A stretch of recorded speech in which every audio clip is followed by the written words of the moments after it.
안녕하십니까. 오늘 콜로퀴움의 사회를 맡은 국회도서관 공공정책정보과장 오현숙입니다. Bonjour mesdames et messieurs, je suis Oh Hyun-suk, responsable des informations sur la politique publique de la Bibliothèque de l'Assemblée nationale. 지금부터 국회도서관과 박홍근 국회의원, 주한 프랑스 대사관이 공동 주최하는 제6차 국가전략 콜로퀴움을 시작하겠습니다. Nous allons commencer le 6e colloque co-organisé par la Bibliothèque de l'Assemblée nationale, Monsieur le député Park Hong-gun et l'ambassade de France en Corée. 지금 실시간으로 줌으로도 연결되어 보실 수 있습니다. Cette conférence est aussi en ligne sur Zoom. 이번 콜로퀴움은 프랑스의 저명한 국제정치학자 파스칼 보니파스 국제관계전략연구소장님께서 우크라이나 전쟁 이후의 세계 지정학적 재편이라는 주제를 발제하고 국내 전문가들과 질문하고 답변하는 토론으로 진행됩니다.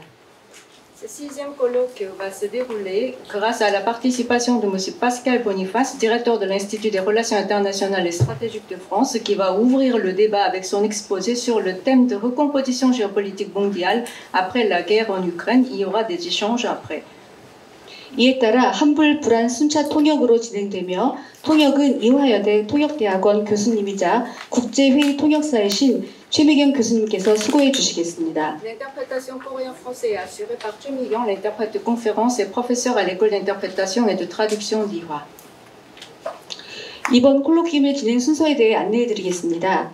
이명우 국회도서관장님의 개회사를 시작으로 박홍근 국회의원님과 루도빅 기호 프랑스 대사관 문화참사관님의 축사가 있겠습니다. 축사 후에는 기념 촬영을 한 후 박제와 토론을 이어가겠습니다. 토론 이후에는 오늘 자리를 함께 해주신 여러분과 질의응답이 있을 예정입니다. Le colloque commencera par les discours d'ouverture et de bienvenue réciproquement du directeur de la Bibliothèque de l'Assemblée nationale, suivi de Monsieur le député Park Hong-gun et de Monsieur le conseiller culturel de l'ambassade de France, Monsieur Ludovic Guillot. Ensuite, nous aurons la séance de photos du groupe avant d'ouvrir la session de l'exposé du débat, suivi des échanges avec la salle.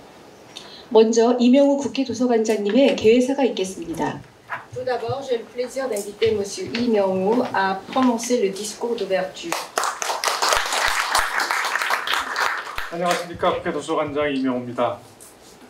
Bonjour, mesdames et messieurs, je suis le directeur de la Bibliothèque de l'Assemblée nationale, Lee Myung-woo.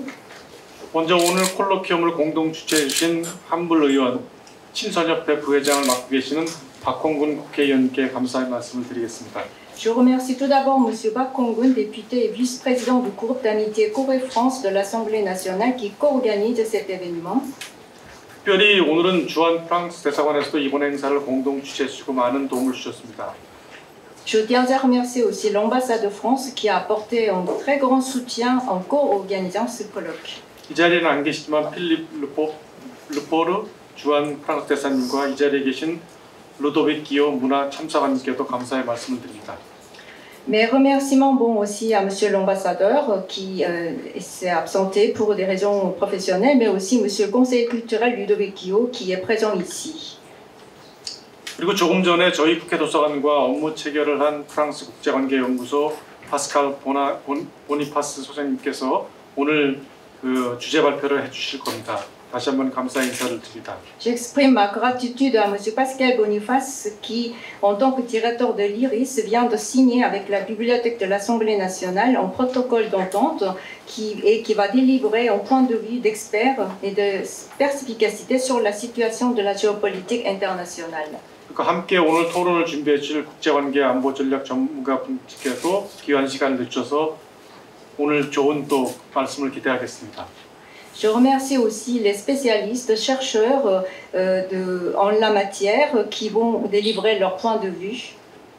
국회도서관은 국회가 그동안 국회 자체가 국가의 중장기 발전 전략을 수립하고 국가적 의제를 발굴해 선제적으로 대응하는 입법과 의정 활동을 지원하기 위해 지난해 이곳 국가전략정보센터를 개관하였습니다. La Bibliothèque de l'Assemblée nationale a ouvert ce centre d'information stratégique l'année dernière pour soutenir les activités parlementaires et législatives de l'Assemblée nationale à mettre en place la stratégie de développement à moyen et long terme et à identifier des agendas nationaux. 올해는 온라인상의 국가전략정보 포털을 오픈하였고 유럽과 아세안을 포함해서 전 세계 16개국의 주요국의 핵심 전략정보와 국내의 최신 동향을 실시간으로 업데이트하여 공공기관과 연구기관에도 제공하고 있습니다. Cette année, nous avons ouvert le portail d'information stratégique nationale qui collecte les informations stratégiques clés de 16 pays européens et d'ASEAN pour fournir des informations les plus fraîches auprès des organismes et des institutions publiques. 오늘 열리는 국가전략 콜로퀴움은 6번째입니다. 오늘의 순서로는 국제정치학 분야의 세계적인 속각이신 파스칼 보니파스 소장님을 모시고 우크라이나 전쟁 이후의 지정학적 재편에 대해서 고견을 듣는 의미 있는 자리를 마련하였습니다. Nous organisons aussi des colloques dans ce sens et nous en sommes aujourd'hui à la 6e édition. Nous avons aujourd'hui le plaisir d'accueillir M. Pascal Boniface pour son exposé sur la recomposition géopolitique mondiale après la guerre en Ukraine. 소장님의 발자와 토론자분들의 토론으로 인해서 또 다른 전환기의 국제 질서에 대한 이해를 높이는 장이 될 것입니다. Grâce à son exposé, mais grâce aux échanges avec les experts qui sont invités ici, je pense que nous allons passer un moment très très précieux. 오늘 모두 이렇게 참석해 주신 모든 분들께 다시 한번 감사의 말씀드립니다. 감사합니다. Je remercie encore une fois tous les participants.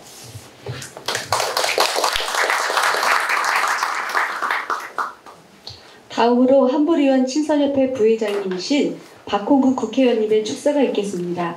Maintenant, je vais inviter M. Pascal vice-président du groupe d'amitié franco-coréenne de l'Assemblée nationale, à prononcer le discours de félicitations. 예, 매우 진지한 분위기. 예, 좋습니다. 공부하는 국회, 연구하는 국회의 모습 여기에 다 담겨 있는 것 같은데 더구나 우리 전직 국회의장님께서 함께 하고 있어서 더 빛나는 자리인 것 같습니다. Je vois que c'est une ambiance vraiment sérieuse. On montre bien que à l'Assemblée nationale, nous travaillons, nous faisons des recherches et je pense que c'est très très bien. Et que je remarque aussi la présence de monsieur le président de l'Assemblée nationale. 오늘 국회 도서관 국가전략 콜로퀴움에 찾아주신 모든 여러분을 환영합니다. 이 자리를 함께 준비해 주신 이명우 국회 도서관장님, 참석 못했습니다만 우리 필립 르포르 조한 프랑스 대사님과 또 축사를 해주실 루도비키오 프랑스 대사관 문화참사관님, 그리고 차정미 국회 미래연구원 연구위원님, 조은정 국가안보전략연구원 연구위원님, 전재호 한국국방연구원 선임연구원님께 감사의 마음을 전합니다. Je souhaite la bienvenue à tous ceux qui participent à ce colloque sur la stratégie nationale. Et j'adresse mes remerciements sincères auprès de M. Im Myung-gu, directeur de la Bibliothèque de l'Assemblée nationale, M. Philippe Lefort, l'ambassadeur de France absent mais qui a contribué énormément à la tenue de ce colloque, ainsi que les chercheurs qui sont présents pour débattre, Mme Cha Jong-mi, chercheuse à l'Institut des futurs de l'Assemblée nationale, Mme Eun Jong-jo, chercheuse à l'Institut de recherche sur la stratégie de sécurité nationale, M. Jeon Jae-woo, chercheur principal à l'Institut coréen pour les analyses de défense. 무엇보다 발제를 통해서 우크라이나 전쟁 이후의 국제 정세와 세계 권력 관계를 분석하고 향후 대한민국 외교 안보 전략 수립에 대해서 지혜를 더해 주실 프랑스 국제관계전략연구소 파스칼 보스파니 소장님께 특히 감사의 말씀을 드립니다. J'adresse mes remerciements très particuliers à M. Pascal Boniface, directeur de l'Institut de Relations internationales et stratégiques, qui va ouvrir le débat avec son analyse sur la recomposition géopolitique mondiale après la guerre en Ukraine et partager son expertise et son point de vue perspicace sur l'établissement des stratégies nationales coréennes en politique diplomatique et de sécurité. 우크라이나 전쟁으로 더욱 선명해진 국제적 신냉전 구도로 한반도의 긴장 수위도 높아지고 있습니다. 진영 갈등이 안보를 넘어 전 세계 공급망을 자국의 유리한 방향으로 재편하는 공급망의 블록화도 우려됩니다. 높은 대외 의존도와 지정학적 리스크를 특징으로 하는 우리 대한민국은 어느 때보다도 어려운 복합 방정식 속에 전략적 외교를 펼쳐야 하는 중차대한 상황이라고 할 수 있습니다. Avec la guerre en Ukraine, la perspective internationale de la guerre froide accentue la crise dans la péninsule coréenne. La confrontation des camps idéologiques va au-delà de la question de sécurité, s'acheminant vers la réorganisation des chaînes d'approvisionnement internationales dans l'intérêt de chaque pays. La Corée se trouve dans une situation préoccupante à déployer sa politique étrangère, faisant face à une équation compliquée en raison de sa haute interdépendance internationale et le haut risque géopolitique. 현재 한국의 외교는 공고해진 진영 갈등을 돌파하기 위해 일방의 동맹을 선택해 연대를 더욱 견고히 하는 전략적 선명성을 취해오고 있습니다. 하지만 진영 외교에 올라타 한쪽에 올인하는 외교가 실질적인 국익을 확보하고 있는지는 비판적으로 따져봐야 합니다. 북한의 무력 도발로 한반도의 안보 환경은 악화 일로를 걷고 있고 자국 우선주의, 보호 무역주의가 더욱 확산되는 가운데 우리 경제의 사회적인 이익을 지켜냈다고 보기도 어렵습니다. La Corée a favorisé la clarté stratégique en préférant s'engager dans un camp et pour sortir de l'enlisement des conflits des camps idéologiques corollaires à la guerre. Or, il faut porter un regard critique sur cette diplomatie d'engagement complet dans un camp. Il faut se poser la question si cela légitime concrètement l'intérêt de notre nation. Dans cette péninsule où les menaces nord-coréennes s'intensifient, le risque sécuritaire croissant, alors que le protectionnisme économique pour la priorité à sa propre nation s'étend, il est difficile de dire que la proposition de Corée a réussi à préserver l'intérêt capital économique du pays. 지난 5월 G7 정상회의가 끝나고 미국과 중국은 즉각 고위급 대화를 재개했고 일본은 오히려 북한, 중국, 러시아와 외교관계를 강화하겠다고 나오고 있습니다. EU는 일찍이 경제 외교를 강조하며 신냉전과 강대국 줄서기에 반대한다는 입장을 유지하고 있습니다. 대결 구도에서도 대화의 끈을 놓지 않고 있는 세계 각국과 달리 우리 정부는 진영 외교만 답이라며 고립을 자처합니다. 북한, 중국, 러시아를 등지는 근시안적인 외통수 외교로는 경제적 실리도 안보 문제 해결도 전혀 챙길 수 없습니다. Dans ce sens, j'aimerais rappeler que lors du sommet de G7, les États-Unis et l'Union européenne se sont mis d'accord sur la politique chinoise de delisting en relations internationales et économiques et non-decoupling. Et surtout, il faut aussi examiner que les pays, notamment le Japon et la Chine, ont pris des politiques assez divergentes, alors que nous nous sommes engagés dans une sorte de cadre manichéen dans les relations internationales, sans tenir compte de l'évolution stratégique des principaux pays, et en considérant comme ennemis la Corée du Nord, la Chine, la Russie, etc. Donc il faudrait donc tenir compte concrètement de l'intérêt de la nation et s'engager dans une voie plus divergente.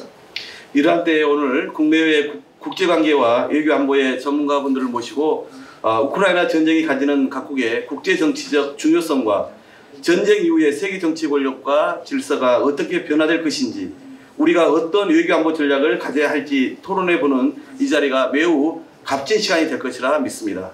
Dans ce contexte, ce colloque qui réunit l'aréopage des spécialistes en relations internationales revêt une signification particulière. Ce sera un moment précieux d'échange des points de vue sur les stratégies importantes de chaque pays et de la redistribution des pouvoirs et de la recomposition des ordres nationaux et de la stratégie de sécurité et de diplomatie pour la Corée. 정글과 같은 국제정치장에서 한반도의 평화와 번영을 지키는 실천 가능한 해법을 찾을 수 있기를 바라며 또 하루빨리 우크라이나에도 평화와 일상이 찾아오길 희망합니다. 고맙습니다. Je réitère mes remerciements à tous ceux qui se sont joints à ce colloque et j'espère que nous pourrons trouver une solution de paix et de prospérité dans cette péninsule, arène des politiques internationales pareille à la jungle, et je vous souhaite de tout mon cœur la paix en Ukraine pour que la vie quotidienne reprenne dessus au plus vite possible. Merci beaucoup.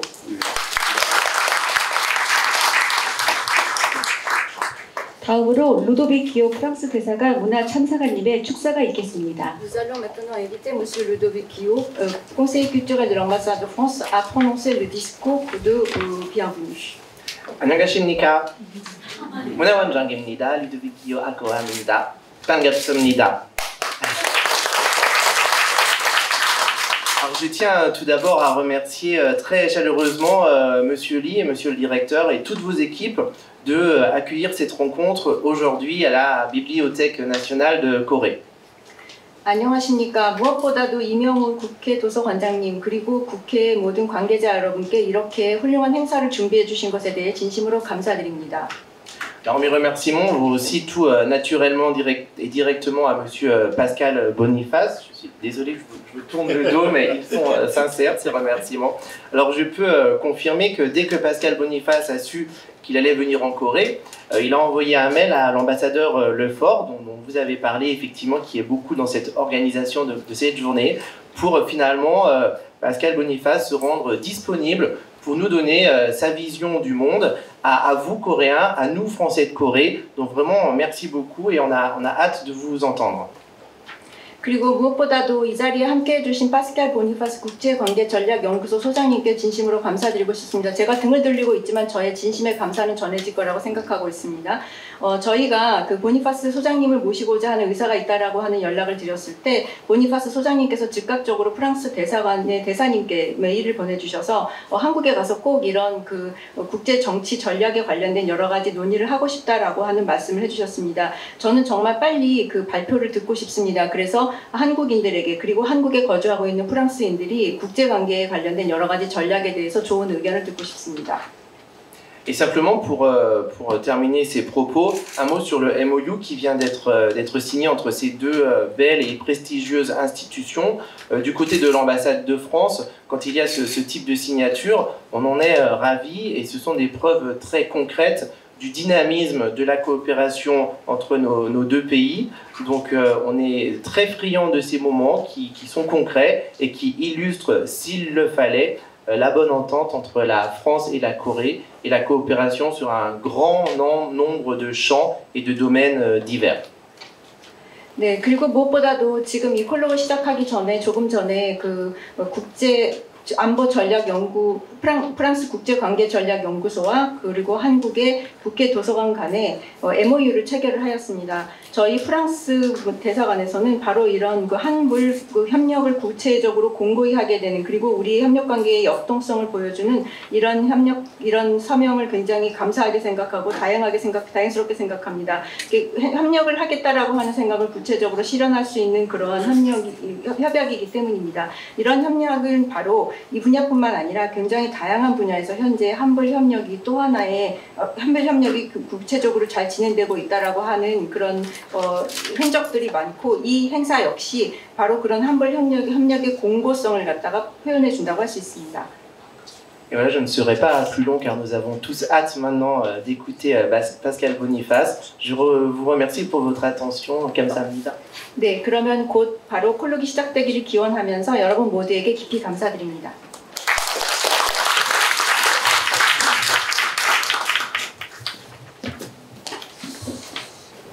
제가 잠시 나왔습니다. 이유는 오늘 이 자리가 이렇게 빛내주시고 아주 귀한 걸음해 주시는 한 분을 잠깐 모시려고 합니다. 곧 시작했지만 바로 전 바로 국회의장을 하신 박병석 국회의장님을 잠깐 모셔서 짧은 인사말 듣고 시작하려고 합니다. 괜찮겠죠, 그죠? 네. Je vois j'ai remarqué la présence de monsieur l'ancien président de l'Assemblée nationale, monsieur Park Byung-seok. J'aurais bien aimé convier à prononcer un petit mot. Il y a le président qui va dire. 네, 그럼 바로 진행하도록 하겠습니다. 예. Il a décliné, donc nous allons immédiatement commencer le colloque et je vais laisser la parole à monsieur Pascal Boniface. Chers amis, tout d'abord merci pour la chaleur de votre accueil et la remarquable organisation. Je visite souvent des pays, parfois l'accueil est très chaleureux, parfois c'est très bien organisé, c'est rarement les deux en même temps. Et là, c'est les deux en même temps et ça me va vraiment droit au cœur. 안녕하십니까. 이렇게 따뜻하게 환대해 주셔서 정말 감사드립니다. 또 그리고 이렇게 훌륭한 콜로크를 준비해 주셔서 정말 감사드립니다.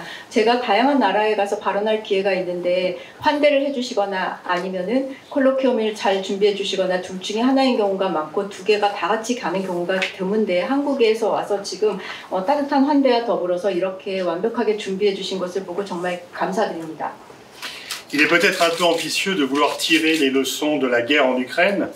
Lorsque André Malraux avait rendu visite à Zhou Enlai. Zhou Enlai, André Malraux avait demandé quelle leçon Zhou Enlai tirait de la Révolution française, et Zhou Enlai avait dit que c'était trop tôt pour le savoir. 네, 아마도 우리가 우크라이나 전쟁의 교훈을 지금 벌써 교훈에 대해서 이야기한다라는 것은 어쩌면 좀 시기상조일 수도 있습니다. 이 자리에서 여러분께 앙드레 말로가 그 주은라이를 만나러 가서 바로 프랑스 혁명의 교훈이 어떤 것이었는지 물어봤을 때 그 교훈에 대해서 이야기하기엔 아직 시기상조지라는 말을 한 적이 있습니다. Donc l'histoire s'écrit sous nos yeux, mais je pense que l'on peut se risquer à émettre d'ores et déjà quelques hypothèses sur les conséquences géopolitiques de la guerre en Ukraine. 사실 역사가 바로 이렇게 우리 눈앞에서 지금 쓰여지고 있는 순간을 목도하고 있기 때문에 우리가 너무 시기상조라는 생각을 할 수 있음에도 불구하고 역사가 줄 수 있는 교훈에 대해서 아니 그것의 가정에 대해서 어떤 전후 결과가 있을지에 대해서 좀 생각해보는 시간을 마련하고자 합니다. Première leçon, ce n'est pas une crise, c'est une guerre. 첫 번째 교훈이라고 할 수 있는 것은 이것은 어떤 위기 상황이 아니라 전쟁이라는 것입니다. Et s'il y a une crise, c'est parce qu'il y a une guerre, non pas l'inverse. 그리고 만약에 위기 상황이라고 하면 전쟁이 있기 때문이지 그 반대는 아닙니다. Et parmi les protagonistes, c'est bien la Russie qui a déclenché la guerre et pas l'inverse. 그리고 러시아가 전쟁을 발발한 것이지 그 반대 상황도 아닙니다. Ceci étant, c'est la Russie qui a le plus à perdre dans cette guerre. 그럼에도 불구하고 러시아가 아마도 가장 잃을 것이 많은 상황이 되었다고 볼 수 있습니다. Et on peut dire, sans savoir l'issue finale de la guerre, que Poutine est venu dilapider 23 ans d'efforts de sa part pour restaurer le statut de la Russie sur la scène internationale. 아마도 이 전쟁의 결과는 푸틴이 23년간 여러 가지로 그 러시아를 재건하기 위해서 그리고 국제사회에서 러시아의 존재를 재건하기 위해서 노력했었던 그 모든 것을 다 잃었다고 말씀드릴 수 있을 것 같습니다. Et que par rapport aux objectifs qu'il avait dans la guerre, il a obtenu à chaque fois exactement l'inverse. 전쟁의 목표를 분명히 가지고 있었을 것 같은데 각 단계마다 그 오히려 역효과를 얻을 수밖에 없었습니다. Comment expliquer cela? Il a fait une triple erreur. 어떻게 이걸 설명할 수 있을까요? 아마 세 가지의 그 오류를 범했기 때문입니다. Il a surestimé la force de l'armée russe, il a sous-estimé la résistance de l'Ukraine et sous-estimé la solidarité occidentale avec l'Ukraine. 이 삼중 오류라고 하는 것을 설명드리자면은 러시아 군대의 역량을 과평가했고 우크라이나 군대의 역량을 저평가했고 그리고 서방 국가들의 연대를 저평가했습니다. On ne sait pas comment se terminera la guerre, mais même si à la fin de cette guerre, la Russie conserve une partie du territoire ukrainien, elle aura plus perdu qu'elle n'aura gagné.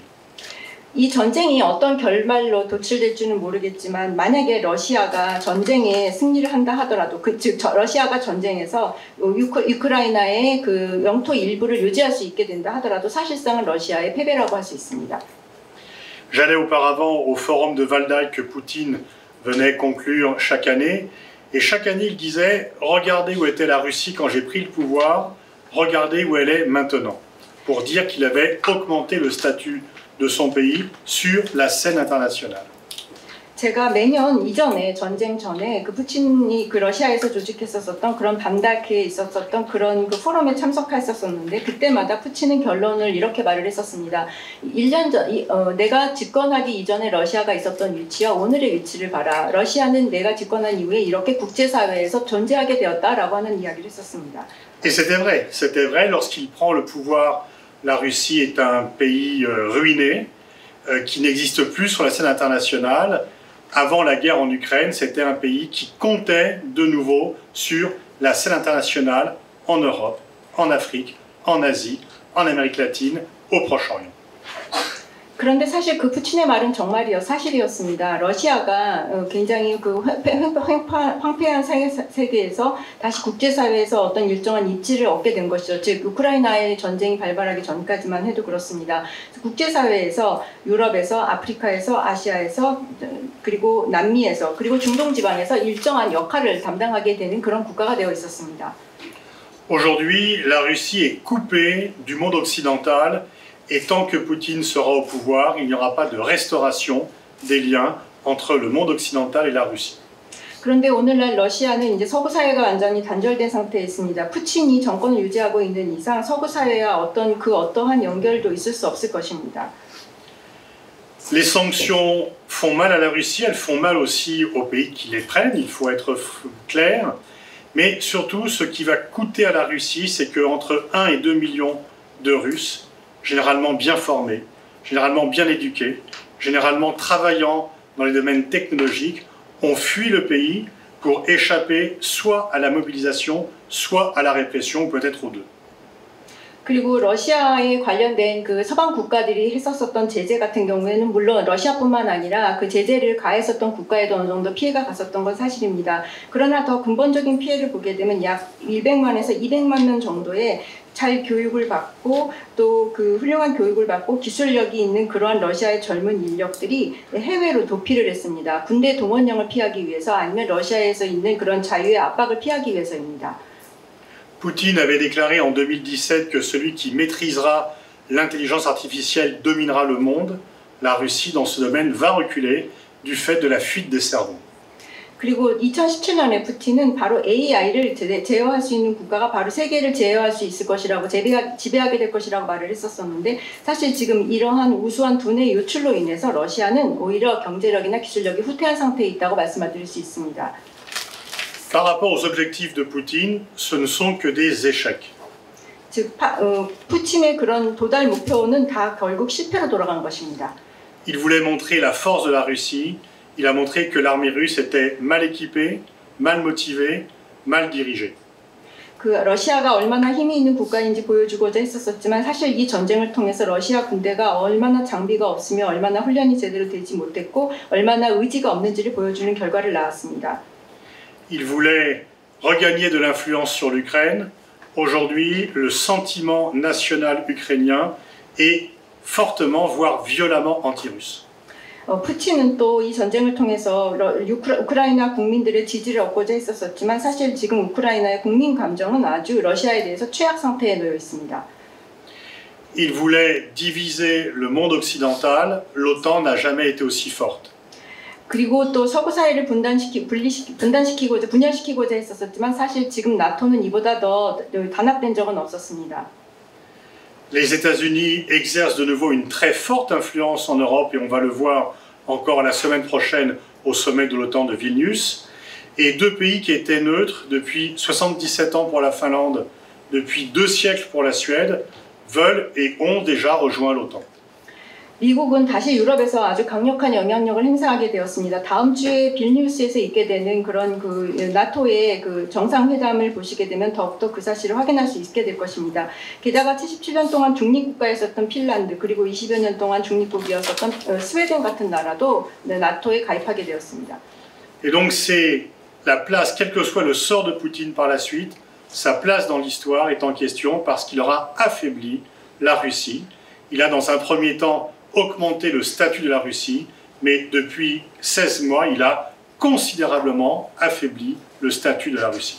푸틴은 그렇기 때문에 역사 속에서 어떤 운명을 갖게 될지 정말 거의 자명해지고 있는 것 같습니다. 러시아를 극히 약화시킨 그런 이제 정치인으로 남게 될 것입니다.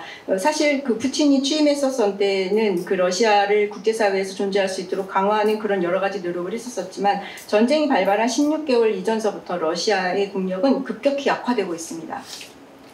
L'Ukraine est bien sûr la première victime de cette guerre. Le nombre de morts, le nombre de réfugiés, le nombre de destructions, les crimes de guerre commis contre la population ukrainienne.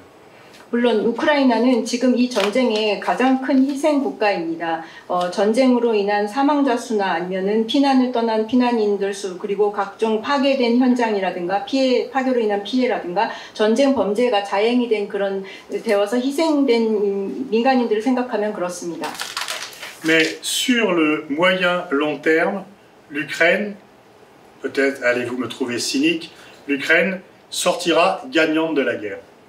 그렇지만 중장기적 차원으로 보게 되면 우크라이나는 아마 이것이 굉장히 역설적이라고 생각하실 수도 있겠지만 아마도 승자로 남을 것입니다. Zelensky, son président, qui était un acteur, un clown, est devenu un héros dans tout le monde occidental. 젤렌스키라고 하는 그 우크라이나의 대통령은 사실 배우 출신으로 그냥 광대와 같은 사람이었는데 지금은 모든 서구 국가에서 영웅처럼 대접받고 있습니다. From Chaplin to Churchill. 그러니까 아마 처칠과 같은 그런 영웅이 될 것입니다. Un pays dans lequel personne ne voulait investir du fait du haut niveau de corruption, l'Ukraine est le seul pays européen dont le PIB par habitant n'avait pas augmenté entre 1991 et 2021. 우크라이나는 사실 이전에 그 아무도 그 높은 부패율 때문에 투자를 하지 않으려고 했었던 그런 유럽의 유일한 국가였습니다. 1991년부터 2020년까지 그 국민 1인당 소득이 전혀 오르지 않은 그런 국가입니다. Désormais, ce pays est candidat officiel à l'Union européenne, alors qu'elle ne remplit ni maintenant ni plus tard aucun des critères qui lui permettent rationnellement d'être candidat. 그럼에도 불구하고 이제 공식적으로 우크라이나는 EU의 멤버 국가가 되고자 하는 희망을 가지고 있습니다. 그런데 사실 EU의 회원국이 되기 위해서는 만족시켜야 될 기준이 있는데 이전에도 만족시킨 적이 없고 그 기준은 지금도 도달하지 못하고 있습니다. Tous les indicateurs économiques de l'Ukraine sont mauvais. Le seul domaine dans l'Ukraine a un bon classement, c'est dans celui de la corruption. 경제 수치를 보게 되면 그 어떤 분야에서도 우크라이나가 우수한 분야가 없습니다. 유일하게 잘 하고 있었던 분야는 바로 부패 분야입니다. Mais l'émotion des crimes de guerre de la Russie a fait que les pays européens lui ont accordé le statut de candidat officiel à l'Union européenne et donc l'émotion l'a emporté sur la raison. 그런데 전쟁 범죄를 자행되고 있는 전쟁 범죄를 겪는 것을 보면서 유럽의 많은 회원 국가들의 그 감동을 시켰고 즉 그러니까 이성보다는 마음에서 우러나서 이제 우크라이나를 유럽 회원국의 공식 후보로 인정하게 된 것입니다. L'Europe, l'Union européenne est la perdante aussi de cette guerre. 유럽도 역시 이 전쟁의 그 패배자라고 할 수 있습니다. Tout d'abord parce que c'est elle qui va payer la reconstruction de l'Ukraine. Ça ne sera pas les États-Unis, ça ne sera pas la Russie, ça ne sera pas la Chine. L'Union européenne va supporter le poids économique de la reconstruction de l'Ukraine. 왜냐하면 무엇보다도 우크라이나의 재건에 필요한 여러 가지 비용을 담당하게 될 것이 바로 유럽이기 때문입니다. 그것은 미국도 아니고 러시아도 아니고 중국도 아니고 바로 유럽이 될 것입니다. L'Europe, mais il est vrai comme d'autres parties du monde, subit d'ores et déjà le contre-coup économique de la guerre en Ukraine sur plusieurs facteurs. 이미 다른 나라들처럼 유럽에 있는 국가들도 바로 이 전쟁의 여파를 심각하게 경제적으로 겪고 있습니다. L'énergie a augmenté, l'alimentation a augmenté, l'inflation vient créer des crises sociales en Europe.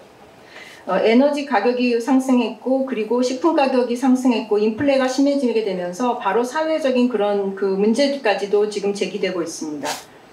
À la demande, sous la pression du président ukrainien, les pays européens ont abandonné en Russie des avoirs importants pour, soi-disant, ne pas alimenter l'effort de guerre russe. 우크라이나의 대통령의 강력한 압박의 그 말을 들으면서 바로 러시아에서 각 유럽 국가들이 가지고 있었던 여러 가지 자산을 또 포기하기에 이르렀습니다. 왜냐하면 그 자산을 그대로 둔다라고 하는 것은 바로 러시아군을 증원해 주는 것과 같은 효과를 가질 수 있기 때문입니다. La France était le premier employeur privé en Russie. Elle a abandonné 17 milliards d'avoirs en Russie, dont notamment, un exemple parmi d'autres, Renault, qui a abandonné des usines qui valaient 2,5 milliards, qui ont été rachetées 1 rouble par un oligarque russe lié au complexe militaro-industriel russe. 프랑스 같은 경우에 바로 그 러시아에 가장 많은 그 민간 자산을 가지고 있었던 국가 중에 하나입니다. 거의 1,700유로에 달하는 그런 자산을 그 포기했다라고 말씀드릴 수 있는데요. 자동차 브랜드인 르노 같은 경우에 25억에 이르는 그런 유로에 이르는 그런 공장의 가치가 되는 공장을 갖다가 거기 그 지방 그 러시아의 그 1루블만 받은 상태에서 상징적인 가격만 받고 넘겨주게 되었습니다. L'industrie européenne était dépendante d'un gaz russe bon marché. L'approvisionnement en gaz russe est fermé et c'est surtout l'Allemagne qui paye ce prix-là. 그리고 또 에너지 산업에 있어서도 러시아 가스를 저렴하게 공급받고 있었던 유럽으로서는 특히 독일 같은 경우에 큰 타격을 입었습니다. Mais la France est également victime pour deux raisons. L'ADN de la France, l'ADN géopolitique de la France, c'était d'une part avoir des bonnes relations avec Moscou, aussi bien l'URSS que la Russie, pour élargir ses marges de manœuvre. C'est terminé, ce n'est plus possible. Et développer l'autonomie stratégique européenne, celle-ci est en panne désormais. 프랑스 같은 경우에 가장 큰 피해국이라고 할 수 있는데요. 왜냐하면 프랑스는 전통적인 그 지정학적 DNA에서 바로 모스크바와 굉장히 친밀한 관계에 있었기 때문입니다. 그 구소련 시절도 그렇고 러시아 시절에도 역시 친밀한 관계를 유지해 왔었는데 지금은 이런 관계가 이제 끝나게 되었고요. 그리고 또 유럽 내에서 그 자체적인 그런 유럽 자체의 그런 힘을 기르게 하는 그것이 또 거의 불가능한 일이 되어버렸습니다.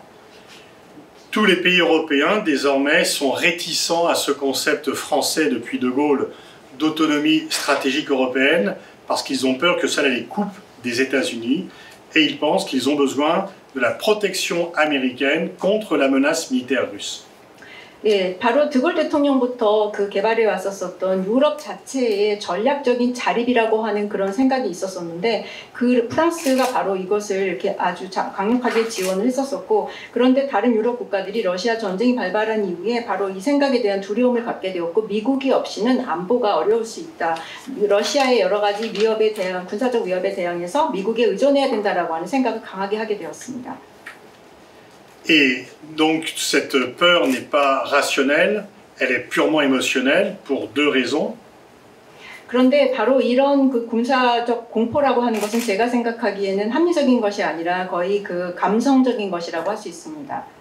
La première, c'est que l'autonomie stratégique européenne n'est pas contraire à l'Alliance Atlantique, elle est contraire à la dépendance. L'autonomie est contraire à la dépendance, pas à l'Alliance. 제가 생각하기에는 그 유럽에서 전략적인 그런 그 자립을 한다라고 하는 것, 자조를 한다라고 하는 것은 사실 대서양 우리가 가지고 있는 대서양 공조에 반대되는 것이 아니라 오히려 그 자립이라고 하는 것에 반대되는 것은 미국에 대한 의존도라고 생각을 합니다. Par ailleurs, très franchement, si la Russie n'est pas capable de garder Kherson ou Zaporizhzhia, je ne vois pas comment les Russes arriveront à Varsovie, Berlin ou Strasbourg. 지금 솔직히 말씀드리자면 케르손이나 자포리자 같은 도시도 방어해내지 못하는 러시아가 어떻게 바르소비나 아니면은 다른 유럽의 도시에 도착할 수 있겠습니까?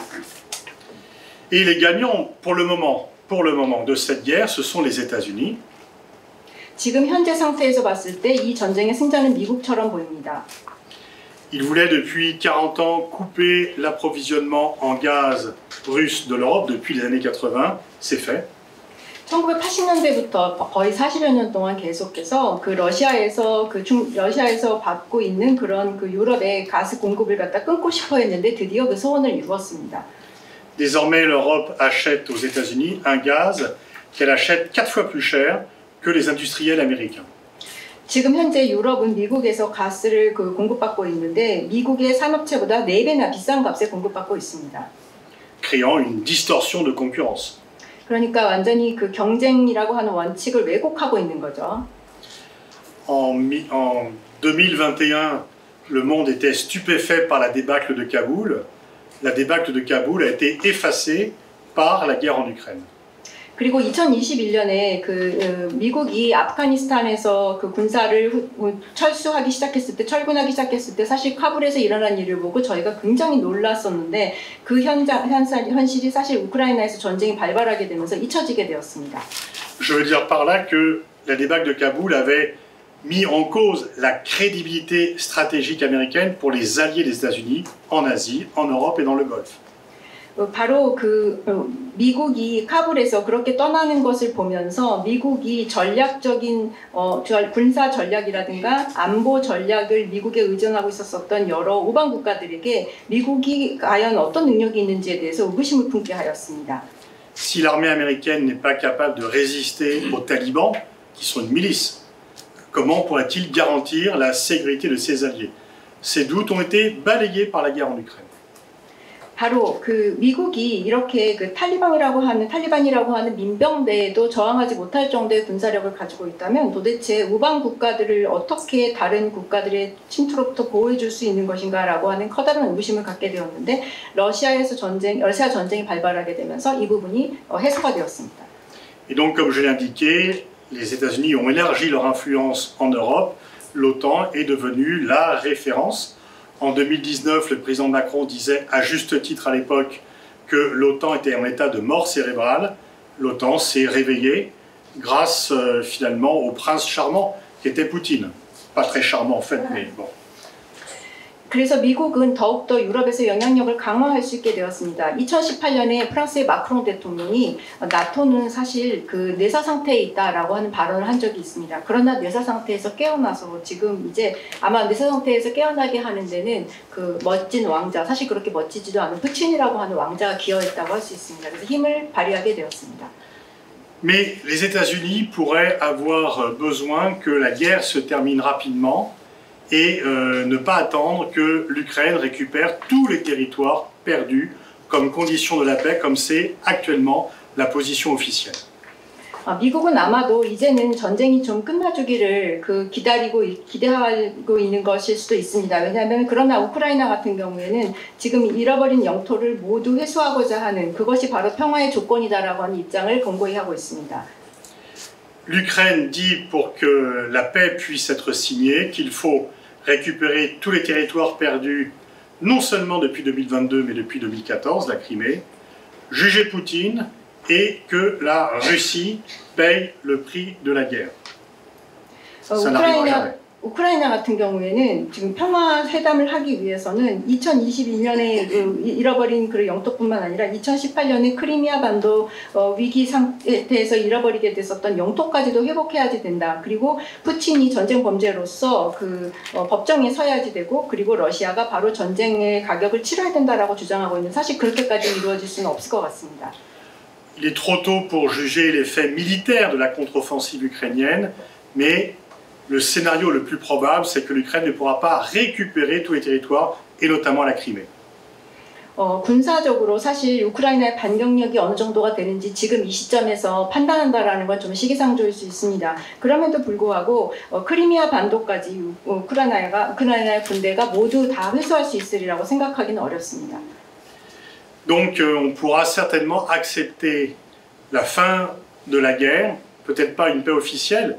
On parle beaucoup d'un scénario coréen pour l'Ukraine, pas de traité officiel, mais la fin des combats. Et le scénario coréen est de plus en plus évoqué en Europe. 그래서 아마도 공식적인 어떤 평화 협정을 통한 종전을 기대하지는 못하지만 한국식의 해결책이 되지 않을까라고 하는 생각을 유럽에서는 많이 이야기하고 있습니다. 즉 공식적인 평화 협정 서명은 하지 못하지만 그냥 전쟁을 멈추게 되는 휴전 상태로 정리를 하면 어떨까 하는 이야기가 많이 되고 있습니다. Et donc il faudra, si l'Ukraine n'a pas réalisé tous ses buts de guerre à l'automne, je pense que Biden ne voudra pas rentrer dans une campagne électorale contre Donald Trump en continuant la guerre, parce qu'il ne voudra pas que la guerre en Ukraine soit le motif principal de la campagne pour Trump, et si Trump rentre en campagne, ou s'il gagne, il arrêtera toute aide à l'Ukraine. 제가 생각하기에는 우크라이나 전쟁이 가을 전에 종전되지 않는다면, 휴전되지 않는다면 바이든 같은 경우에는 그런 시나리오를 그렇게 달가워하지 않을 것 같습니다. 왜냐하면은 전쟁이 종전되지 않은 상태에서 만약에 그 우크라이나가 계속 전쟁을 지속하고 있는데 트럼프와 붙어서 다시 대선을 준비해야지 된다면 사실 트럼프가 만약에 당선이 되게 되면 우크라이나에서 전쟁을 지원하지 않을 것이 명확하기 때문입니다. Un autre élément pourrait pousser les États-Unis à demander à l'Ukraine d'arrêter la guerre, c'est que sur le plus long terme, c'est la Chine qui pourrait profiter de la guerre. 그리고 이제 미국이 우크라이나에게 잠정적인 휴전이라도 해주기를 바라는 그런 이유 중에 하나는 아마도 장기적으로 보았을 때 중국이 바로 이 상황의 승자가 될 것이라고 생각하기 때문입니다. Tout d'abord parce qu'un pays qui ne participe pas à une guerre est le pays qui gagne la guerre. Tous les pays européens, les États-Unis sont pas directement en guerre, mais ils payent le prix par les équipements militaires, par l'aide économique. La Chine ne paye pas cela, donc sur le long terme, elle gagne. 사실 모든 참전하지 않은 나라는 그 전쟁의 승자라고 저는 생각할 수 있다고 봅니다. 왜냐하면 유럽 같은 경우에는 직접 참전을 하진 않았지만 여러 가지 전쟁 무기라든가 장비라든가 또 경제적인 여파를 당하고 있습니다. 그러나 중국은 이런 여파에서 지금 자유로운 상태에 있습니다. Surtout aussi, c'est que la Chine a une diplomatie qui va en Asie, en Amérique latine, en Afrique, et qui dit aux dirigeants et aux populations, nous on veut la paix, on a proposé un plan de paix, mais malheureusement la guerre continue parce que les États-Unis livrent des armes à l'Ukraine. Vous, les pays du Sud, vous souffrez de la guerre, et si vous souffrez de la guerre, c'est parce que les États-Unis livrent des armes à l'Ukraine. Si les Américains cessaient de livrer les armes à l'Ukraine, la guerre s'arrêterait. 더군다나 중국이 바로 아시아나 아니면 아프리카 그리고 남미 지역에 가서 평화를 중시하는 듯한 그런 외교를 하면서 바로 이러한 이야기들을 하고 있기 때문입니다. 지금 우크라이나의 전쟁이 멎지 않는 것은 미국이 계속해서 무기를 제공하고 있기 때문에 그래서 바로 남반구의 국가들이 이렇게 여러 가지 어려움을 겪고 있다. 그런데 미국이 만약에 무기 제공을 멈추게 된다면 전쟁은 끝날 수 있을 것이다 라고 하는 이야기를 합니다. Et les pays de ce qu'on appelle le Sud global, en Asie, pas la Corée du Sud et le Japon, mais les autres pays asiatiques, l'Afrique, l'Amérique latine, disent nous on veut la paix tout de suite, même si l'Ukraine doit céder une partie de son territoire. Alors que les pays occidentaux disent la paix ne pourra pas arriver tant que l'Ukraine n'aura pas récupéré tous ses territoires, mais ce n'est pas sûr que ce soit possible. 그런데 지금 남반구의 국가들, 그러니까 아시아에서 물론 대한민국과 일본은 제외한 다른 나라들이라든가 아프리카의 나라들 그리고 남미의 나라들 같은 경우에는 우리는 즉각적으로 평화를 원한다라고 하는 입장입니다. 우크라이나가 이런 영토를 회수하던 말던 간에 우리는 곧 평화를 원한다라는 입장이라면 서구의 국가들 같은 경우에는 우크라이나가 러시아 전쟁으로 인해서 이렇게 된 영토를 회수하길 바랍니다. 그런데 물론 이것이 회수할 수 있는 것인지는 잘 알 수 없습니다. En fait, géopolitiquement, dans le monde actuel, il y a trois coupures principales. 재정학적으로 보았을 때 지금 현재 세 개의 단절이 있다고 볼 수 있습니다. La première, c'est entre la Russie et le monde occidental. Les liens culturels, les liens politiques, les liens économiques et bien sûr les liens stratégiques sont coupés. Il faut revenir à Staline pour avoir aussi peu de relations entre les Occidentaux et la Russie. 우선 첫 번째는 러시아와 서구 국가들 간의 바로 단절입니다. 문화적으로나 정치적으로나 경제적으로나 그리고 여러 가지 전략 면에서 완전히 단절이 있어서 사실 이런 정도의 단절의 수준은 이전에 스탈린 시대의 수준이라고 생각을 합니다. L'Europe en souffre, mais encore plus la Russie parce que la Russie se vit et est un pays européen. L'histoire de la Russie depuis Pierre le Grand, Catherine II et même Lénine est une histoire européenne. 그런데 이런 단절로 인해서 물론 유럽의 많은 국가들은 많은 어려움을 겪고 있습니다. 그러나 무엇보다도 가장 큰 어려움을 겪고 있는 나라는 러시아일 것입니다. 왜냐하면 피오트르 대제나 아니면 에카테리나 대제 그리고 레닌 시대조차도 바로 러시아는 유럽에 속해 있기 때문입니다. Il y a un nouveau rideau de fer entre non pas l'Est et l'Ouest, mais entre la Russie et la Biélorussie et le reste de l'Europe. 그리고 또 하나의 장막이 드러진 것은 동쪽과 서쪽이 아니라 그러니까 동과 서의 분단이 아니라 유럽이 동유럽과 서유럽으로 나눠졌던 것 같은 것이 아니라 러시아와 러시아 사이입니다. 비엘로루시 사이입니다. La seconde coupure, c'est entre les États-Unis et la Chine qui mettent en scène une nouvelle rivalité. Ce n'est pas la guerre froide, parce que pendant la guerre froide, il y avait 2 milliards par an d'échanges économiques entre Moscou et Washington. C'est 2 milliards par jour qu'il y a entre la Chine et les États-Unis, mais il y a une rivalité montante sur fond d'échanges économiques entre Pékin et Washington. 그리고 또 하나의 단절은 아마 미국과 러시아의 단절이라고도 할 수 있는데요. 사실 이전에는 그러니까 약 20억 달러 정도의 러시아와 미국 사이에 그런 경제 교육이 있었다면 사실 중국과는 지금 매일 20억 달러 정도의 경제 교류가 있을 정도로 미국과 중국은 경쟁 관계이면서 그리고 러시아 전쟁을 통해 가지고 더욱더 이런 관계가 경쟁 관계라고 하는 것이 더욱더 강화가 되었습니다. Les États-Unis disent que la cause de cette rivalité est la différence de nature des systèmes politiques. Oui, il y a bien une différence de nature des systèmes politiques, mais non, ce n'est pas la cause de cette rivalité. 미국은 공식적으로는 이렇게 경쟁 체제가 양산된 것은 바로 정치 체제의 차이 때문이라고 얘기를 하고 있지만 사실상은 그렇지 않습니다. Quand Nixon et Kissinger viennent en Chine en 1972, la Chine n'est pas une démocratie. 사실 닉슨이나 키신저가 중국을 방문했을 때 1972년에 중국은 민주주의 체제가 아니었습니다. La vraie raison, c'est que lorsqu'elle a adhéré à l'Organisation mondiale du commerce en 2001, la Chine faisait 10% du PIB américain et qu'elle en fait aujourd'hui 75%. Donc la rivalité, c'est le rattrapage économique de la Chine. 사실 그 2001년에 그 중국이 WTO에 가입했을 때는 중국의 경제 규모라고 하는 것은 미국의 국내 총생산의 10% 정도밖에 되지 않았습니다. 그러나 지금은 미국 국내 총생산은 75%를 이루고 있습니다. 즉 경제적으로 중국이 급격하게 부상하게 된 것이 바로 이런 미국과 중국 사이의 경쟁 관계의 가장 큰 원인입니다. Et Washington demande de plus en plus aux autres pays de choisir entre Washington et Pékin. Mais ni la Corée du Sud ni la France ne veulent choisir entre Washington et Pékin. Nous sommes liés stratégiquement aux États-Unis, mais nous ne voulons pas couper les liens avec la Chine. 그래서 워싱턴은 점점 더 다른 국가들에게 워싱턴과 베이징 사이에 선택을 하라라고 선택을 강요하고 있습니다. 그런데 한국도 그렇고 프랑스도 그렇고 어떤 한쪽을 선택하기보다는 그 전략적인 그런 그 생각을 해야 될 것 같습니다. Parce que chacun à notre façon et avec notre propre histoire, nous sommes alliés mais non alignés sur les États-Unis. 그러니까 우리는 그 미국과 여러 다양한 역사나 여러 다양한 인연을 통해서 우방이 되었지만 바로 동맹국은 아니기 때문입니다. Et la troisième coupure, c'est entre le monde occidental et ce qu'on appelle le Sud global. La Russie est coupée du monde occidental, elle n'est pas isolée au niveau mondial.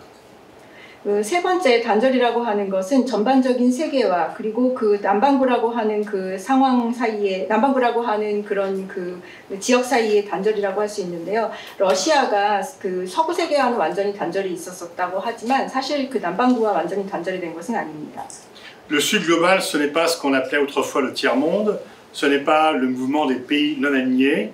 Ce sont des pays très différents, certains sont des démocraties, d'autres des régimes autoritaires. Mais tous veulent avoir leur propre orientation diplomatique qui ne soit plus décidée par les Occidentaux. 여기서 말하는 그런 그 남반구 국가라고 하는 것은 이전에 있었던 제3세계 국가들과는 조금 다른 성격을 가지고 있습니다. 이전의 제3세계 같은 경우에는 냉전 시대에 그 어느 한쪽에도 참여하지 않는 그런 국가들의 그 연합이었다면 지금 같은 경우에는 민주적인 국가도 있고 아니면 더 그 민주적이지 않은 그런 국가들도 있는데 자신의 자체적인 외교 정책을 수립하고자 하지 서구에서 하는 대로 그것을 따라서 무엇인가를 하지 않겠다라고 하는 그런 결정을 한 국가들입니다. Et dans ce domaine, et la Corée du Sud et la France ont un rôle particulier à jouer pour que ce fossé entre le Sud global et le monde occidental ne s'élargisse pas encore plus. 제가 생각하기에 한국과 프랑스는 바로 이 서구 세계와 그리고 이 남반구 국가들 사이에 그 격차가 점점 더 벌어지지 않도록 일정한 역할을 할 수 있다고 생각합니다. Nous participons chacun de notre côté à la promotion, à la défense du multilatéralisme. Et puisque ce multilatéralisme est en crise profonde, il y a un agenda extrêmement important pour que la Corée du Sud et la France travaillent ensemble pour rétablir au maximum ce multilatéralisme. 제가 생각하기에 현재 이 상황에서 바로 저희가 아주 소중하게 생각하는 다원주의라고 하는 것이 큰 위기에 빠져 있고 한국과 프랑스는 모두 이 다원주의를 다시 복원하기 위해서 최대한 복원하기 위한 여러 가지 다양한 의제를 갖다가 채택해야 하는 그런 국가라고 생각합니다. Je vous remercie. 감사합니다.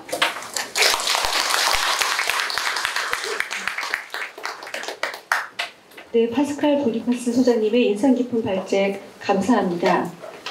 그러면 이제 토론을 시작하겠습니다. 오늘 토론과 진행을 맡으신 차정미 국회 미래연구원 국제전략연구센터장님에게 마이크를 넘기겠습니다. Merci beaucoup, Monsieur Pascal Boniface, pour votre exposé très impressionnant. Maintenant, je vais laisser la parole à Madame Cha Jong-mi, chercheuse à l'Institut des futurs de l'Assemblée nationale, pour qu'elle modère la session de débat.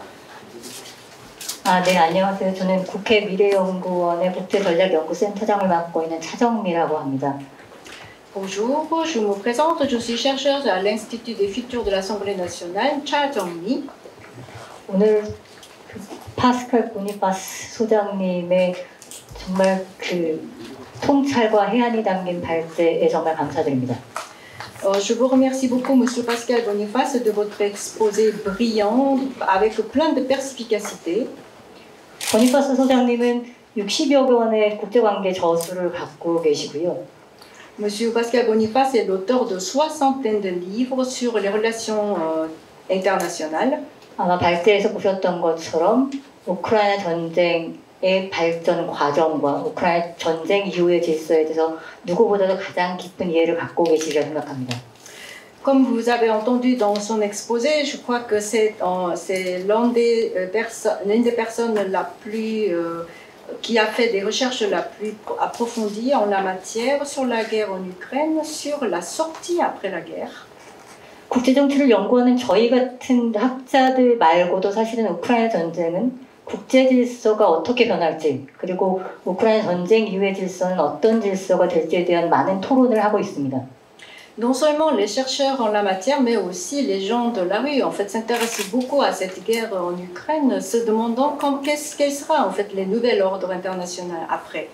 오늘 이 귀한 자리에 사회를 맡게 돼서 굉장히 영광이란 말씀 드리면서 사실은 사회자로서 시간이 제약이 있어서 일단은 굉장히 사회로서의 발언을 최대한 줄이면서 토론을 진행하는 것으로 하겠습니다. Je suis donc très heureux de modérer cette séance de débat. Et comme nous sommes assez limités dans les temps, je vais essayer d'être bref dans le rôle de modératrice. 일단은 제가 사회를 보는데 사회 겸 토론이어서 제가 먼저 두 가지 정도의 질문을 먼저 드리고 그리고 조은정 우리 국가안보전략연구원의 국제지역질서 센터장님하고 전재호 박사님의 토론을 진행하고 나서 마무리로 이제 발언을 하시는 걸로 하겠습니다. Je suis modératrice, mais aussi je dois faire partie du débat, donc je vais me permettre de poser deux questions avant de laisser la parole à Madame Jo Eun-jung, chercheuse à l'Institut de recherche sur la stratégie de sécurité nationale, et à Monsieur Chon Jae-woo, qui est chercheur principal à l'Institut coréen pour les analyses de défense. 보니파스 소장님이 굉장히 우크라이나 전쟁의 승자와 패자를 아주 명확하게 정리를 해주셨는데요. 사실은 이제 그 다음에 듣고 싶은 통찰 중에 하나는 과연 우크라이나 전쟁 이후의 질서가 지금 이전의 질서와 얼마나 근본적으로 다른 질서가 올 것이냐라는 부분에 대한 질문이고요. Tout d'abord, ma première question, c'est que vous venez de nous présenter les perdants et les gagnants de cette guerre. Et nous nous intéressons beaucoup à savoir quels seront les nouveaux ordres qui vont suivre après cette guerre. 두 번째는 유럽의 미래에 대한 질문입니다. 사실은 보니파스 소장님께서 단기적으로는 유럽이 패자다라고 말씀을 하셨는데 장기적으로 보면 우크라이나 전쟁 이전보다는 외교적으로 굉장히 부상한 유럽을 볼 수가 있습니다. Et puis je m'intéresse en deuxième question en fait sur l'avenir de l'Europe. Vous avez dit que l'Europe était perdant, mais à la longue peut-être l'Europe par rapport à avant diplomatiquement va sortir gagnant. 제3자의 입장에서 봤을 때 대서양 동맹의 강화라는 건 말씀하신 것처럼 유럽의 대미 의존을 강화했던 것도 있지만 상대적으로 보면 어떻게 보면 미국이 유럽을 필요로 하게 되는 환경을 더 많이 만들어줬지 않았을까 싶습니다. En fait, paradoxalement, l'Alliance Atlantique, quand on y pense, on a l'impression que l'Europe est dépendante des Américains pour la défense, mais aussi on peut dire que pour l'Alliance Atlantique, justement, les États-Unis ont besoin d'une interdépendance à l'égard de l'Europe. 그리고 말씀하셨던 것처럼 유럽이 훨씬 더 통합된 유럽으로서 변화하는 과정에 있어서 오히려 우크라이나 전쟁 이후의 질서에서 유럽이 더 강한 통합력과 외교적 위상을 갖게 되면 말씀하신 여러 가지 경제적 어려움에도 불구하고 어떻게 보면 중요한 플레이어로서 국제 질서에 더 강한 위상을 갖지 않을까라는 생각을 하고 있습니다.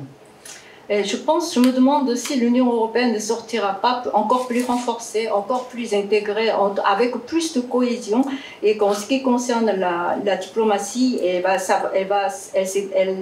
jouir d'un statut plus renforcé. Bien sûr, momentanément, économiquement, l'Europe connaît la difficulté économique, mais finalement, on va sortir comme une sorte de pays ou d'entité qui va jouer un rôle plus pondéral sur la scène internationale. C'est mon impression. 그래서 사실 지금 유럽의 통합이라고 하는 과정이 우크라이나 전쟁 이후에도 과연 얼마나 이러한 통합이 지속 가능한 것인지 그리고 이런 통합된 유럽이 실질적으로 국제적 위상이 지속적인 부상을 볼 수 있을 것인지 박사님, 소장님의 말씀을 듣고 싶습니다. Et donc cette cohésion, cette intégration renforcée de l'Union européenne à la suite de la guerre en Ukraine, est-ce qu'elle va durer? Est-ce qu'elle va continuer? Est-ce que l'Europe va continuer d'émerger en tant que pouvoir? C'est ma deuxième question. 네, 일단 제 질문은 여기까지고요. 우리 두 번째로 조은정 국가안보전략연구원 국제질서연구센터장님의 토론을 듣도록 하겠습니다. Donc, avant de vous laisser la parole à Monsieur Pascal Boniface, je vais demander à tous les intervenants de poser leurs questions et vous allez répondre regroupés à la fin. Donc, Madame Jo Eun-jang, chercheuse à l'Institut de recherche sur la stratégie de sécurité nationale. 아, 네. 소개받은 조은정입니다. 지금 앞서서 저는 우선은 원 코멘트와 원 퀘스천으로 짧게 얘기를 하려고 합니다. 우선은 근데 앞서서 말씀하신 차정미 박사님께서 지적해주신 부분에 대해서 뒤집어서 생각할 수 있는 부분도 있을 것 같아요. 예를 들어서 이런 거죠. 대서양 동맹의 강화 이 부분은 최근에 프랑스의 국가안보 전략 레뷰 검토 거기에서도 나왔듯이 대서양 동맹 강화를 얘기하고 있지만 사실상 유럽에 앞서서 강연에서도 해주셨듯이 유럽의 전략적 자율성 강화가 사실은 중요시 돼야 된다. 미국의 언제까지 유럽이 의존할 수 없다는 것을 가장 잘 보여준 신뢰가 아니었나라고 또 지적을 해주셨습니다. Donc je vais me permettre en commentaire une question, Madame Cha, je vais rebondir à ce qu'avait dit Madame Cha. En fait, peut-être on pourra réfléchir à l'inverse, c'est-à-dire que l'Alliance Atlantique, on peut dire que à travers cela que l'Union européenne est plus dépendante des Américains, mais aussi qu'il y avait une interdépendance des Américains, c'est ce qu'avait dit Madame Cha.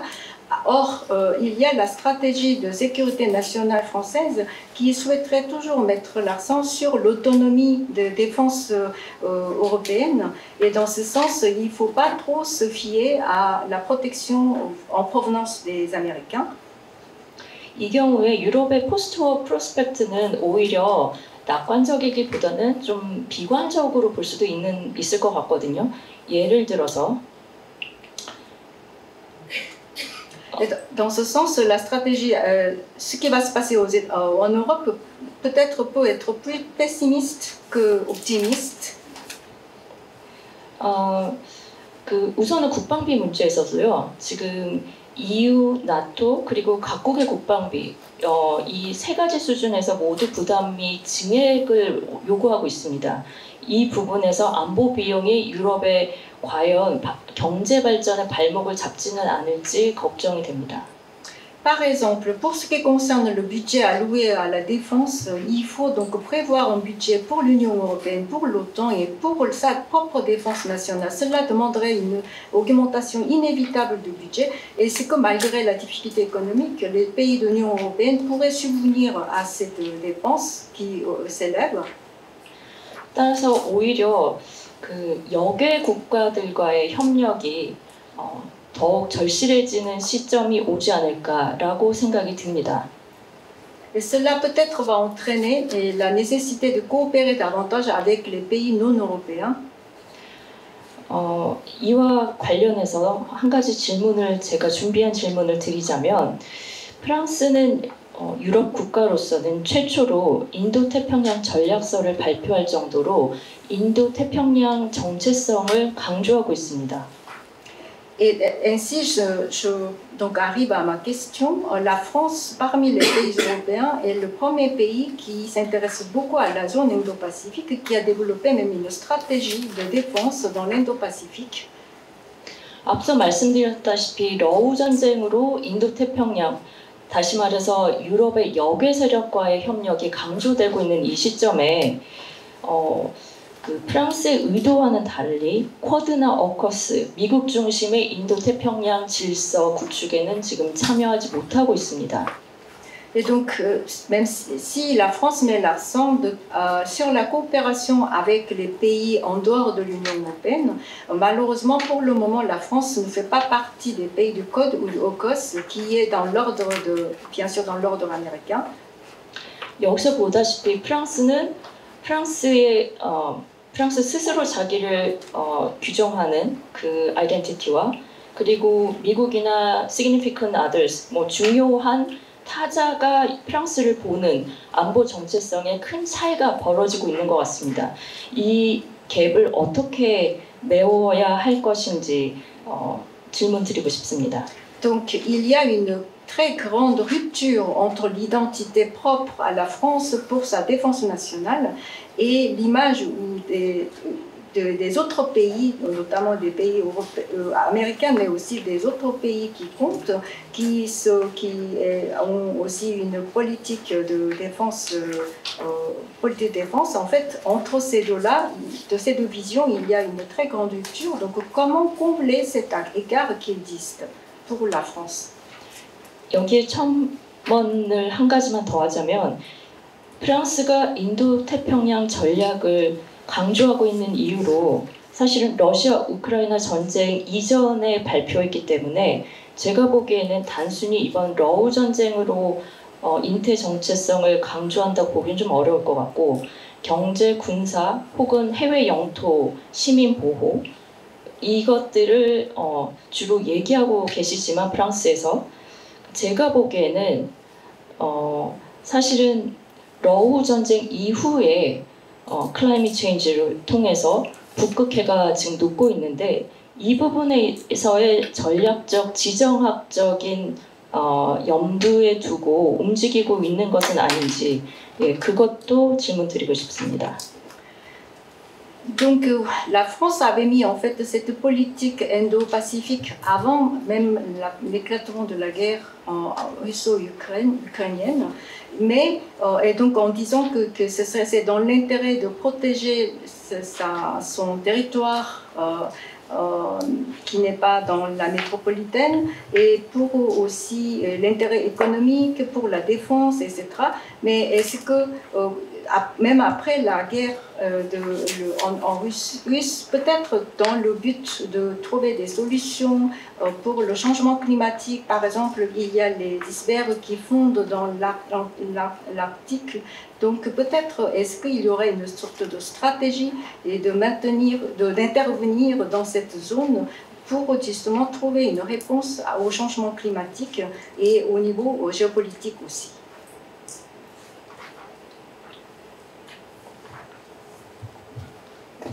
네, 조은혜 박사님 감사드리고요. 전재우 한국국방연구원 안보전략연구센터의 선임연구원인 전재우 박사님 발언 부탁드리겠습니다. Maintenant, je vais donc inviter M. Jeon Jae-woo, chercheur principal à l'Institut coréen pour les analyses de défense, à préparer ces questions. 네, 국회 도서관 측과 또 보니파스 박사님의 먼저 감사를 드리면서 바로 본론으로 넘어가겠습니다. 저는 두 개의 질문과 하나의 의견을 제시하고자 합니다. 첫 번째 질문부터 말씀드리자면 오늘 말씀 주시기를 그 우크라이나 전쟁과 미 대선과의 관계에 대해서 짤막하게 언급을 주셨는데 논리적으로 조금 더 보완해 주셨으면 좋겠다 하는 부분이 말씀대로라면은 그 브레인데드 상태였던 나토의 재결집 및 활성화를 이뤘고 미국 주도로 그 다음에 러시아의 세락도 분명해 보이고 그리고 유럽에게는 4배 비싼 가격에 그러니까 러시아로부터의 에너지에 비해서 4배 비싼 가격에 미국산 에너지를 수출하고 있는데 왜 전쟁이 장기화될 경우에 미국 지금 현 행정부가 대선에 불리할 거라고 생각하시는지 그 지점에 대해서 조금 더 보완을 해주셨으면 좋겠고요. 그 다음에 그 전쟁이 인플레의 원인이라는 측면의 그쪽 방향성에서는 잠깐 언급을 주셨는데 사실 조금 더 중장기적인 안목으로 보자면은 2007-8년도 7년과 8년도에 그 세계 금융위기 당시에 이것의 해소를 위해서 전 세계적인 유동성이 약 5경 달러 이상 증가했고 또 코로나로 인해서 또다시 5경 달러 이상 증가를 해서 이러한 과잉 자본 상태가 전쟁을 초래한 측면이 있는데 문제는 이러한 과잉 자본 상태가 또 이 흡수되는 그 기존 패턴을 보자면은 주로 전 세계 우리나라를 포함한 전 세계 금융의 어떤 대출 통계를 보게 되면은 약 70% 정도가 거의 건설이나 부동산 업계에 흘러들어가고 있거나 또다시 그러니까 안보 전략 차원에서는 무기 생산 측면, 군비 증대 측면에서 이러한 과잉 자본들이 해소되고 있는데 이것은 앞으로의 그 버블의 위기 그리고 또 안보적인 위기 이런 것으로 직결된 것으로 보이고 이런 악순환의 빈도 및 강도의 증가를 낳을 우려에 대해서 암시하고 있습니다. 이런 거에 대해서 이런 방향성을 생각해 봤을 때는 한국과 프랑스가 뭔가 역할을 더 어떤 인류사적 차원에서 맡아야 될 것으로 보이는데 이런 거에 대한 인사이트를 좀 주시면 좋겠고요. 마지막으로 하나의 견해에 대해서 말씀드리자면 저는 우크라이나로 비롯된 서방과 미국의 세력 결집이 대러시아용이라고 생각하지 않습니다.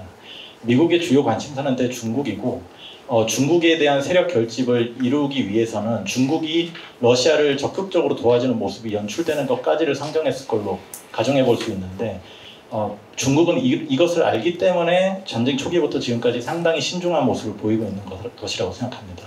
근데 이 지점에 대해서 조금 더 제가 시간이 한 2분 정도만 할애해 주신다면 좀 더 설명을 드리자면은 미국의 대전략이라 함은 기본적으로 유라시아 대륙에서의 잠재적 패권국의 부상을 갖다 방지하는 것에 상당한 방점이 꽂혀 있고 이것을 위해서 주로 개념적으로 우랄 산맥을 중심으로 동과 서를 나눈 다음에 서쪽의 전략적 지점과 동쪽의 전략적 지점의 스테이러스 코어 상태를 조성 및 유지하면서 미국의 개입의 정당성을 확보하는 방식이었습니다.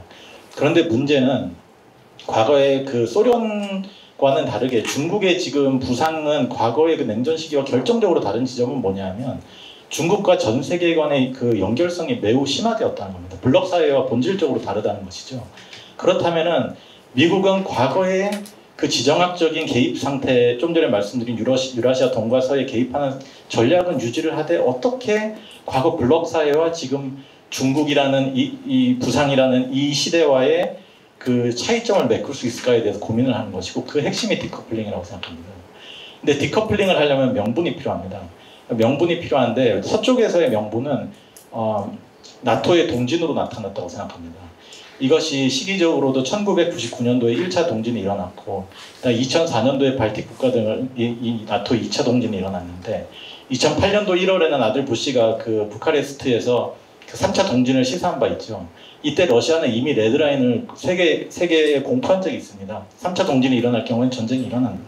근데 이 얘기는 무슨 얘기냐면 러시아가 전쟁을 어떤 경우에 일으키는 걸 몰랐던 게 아니라 알고 활용했을 개연성에 대해서도 충분히 생각을 해야 되는 것입니다. 그리고 말씀드렸듯이 러시아의 침략이 그렇다면 현 시기에 미국의 전략적 목표에 어떻게 부합하느냐, 중국이 러시아와 밀착하는 경우 대중국용 세력 결집이 가능해진다까지를 가정해놨을 가능성에 대해서 그래서 제가 말씀을 드리는 것이고 이와 같은 상황에서 소기의 목적을 달성한 것으로 보입니다. 왜냐하면 아까 말씀드린 미국의 대전략과는 다르게 그 중국의 대전략은 유라시아에 연결해 두고 있고 이것은 미국의 대전략과 양립할 수 없는 것입니다. 죄송합니다. 제가 통역의 기회를 못 드렸는데 네, 어떻게 좀 가능하시겠습니다. Merci beaucoup, Monsieur Pascal Boniface. Je vais vous permettre deux questions et peut-être esquisser une opinion. Je pense que nous avons parlé de la guerre en Ukraine et vous avez dit qu'avec la guerre en Ukraine, il y avait des choses, en fait, j'aimerais avoir plus de précision dessus. Vous avez dit qu'il y avait donc avec cette guerre, en fait, l'OTAN qui avait connu une sorte de guerre cérébrale a pu être ressuscité et que s'est rapproché davantage des États-Unis. Et puis la Russie connaît la chute, le déclin de son destin et que l'Union européenne doit payer 4 fois plus cher le gaz aux États-Unis et les États-Unis. Mais pourtant, vous dites que pour l'administration américaine, ce serait pour Biden en tout cas, ce serait bien que cette guerre ne traîne pas trop et que arrive à terme. Et je pense qu'il y a des chaînons manquants dans votre schéma, donc j'aimerais bien avoir un peu plus d'explications basées sur plus de logique. Puis vous avez parlé de l'inflation pendant la guerre, et en fait il faudrait aussi réfléchir à moyen et long terme. Nous avons déjà connu un problème de liquidité pendant la crise économique financière de 2007 et 2008. Je ne sais pas si vous vous souvenez, mais à ce moment-là, il y avait 5 000 milliards de dollars de liquidités injectées. Et puis, avec le crise de Covid, en fait, nous avons injecté autant de montants. Et donc, il y a beaucoup de liquidités qui circulent. Et cela est absorbé souvent avec des prêts pour les logements, dans la construction, dans le bâtiment. 70% sont absorbés de cette façon-là. Donc c'est surtout le marché immobilier ou alors l'industrie de l'armement a absorbé aussi beaucoup ce montant-là. Ça va faire une sorte de bulle et je pense que cela fait aussi, comme il y a beaucoup d'armes qui sont construites avec cette liquidité, cela crée aussi des crises de la sécurité, ce qui fait que cela fait une sorte de cercle vicieux et en intensité mais aussi en fréquence.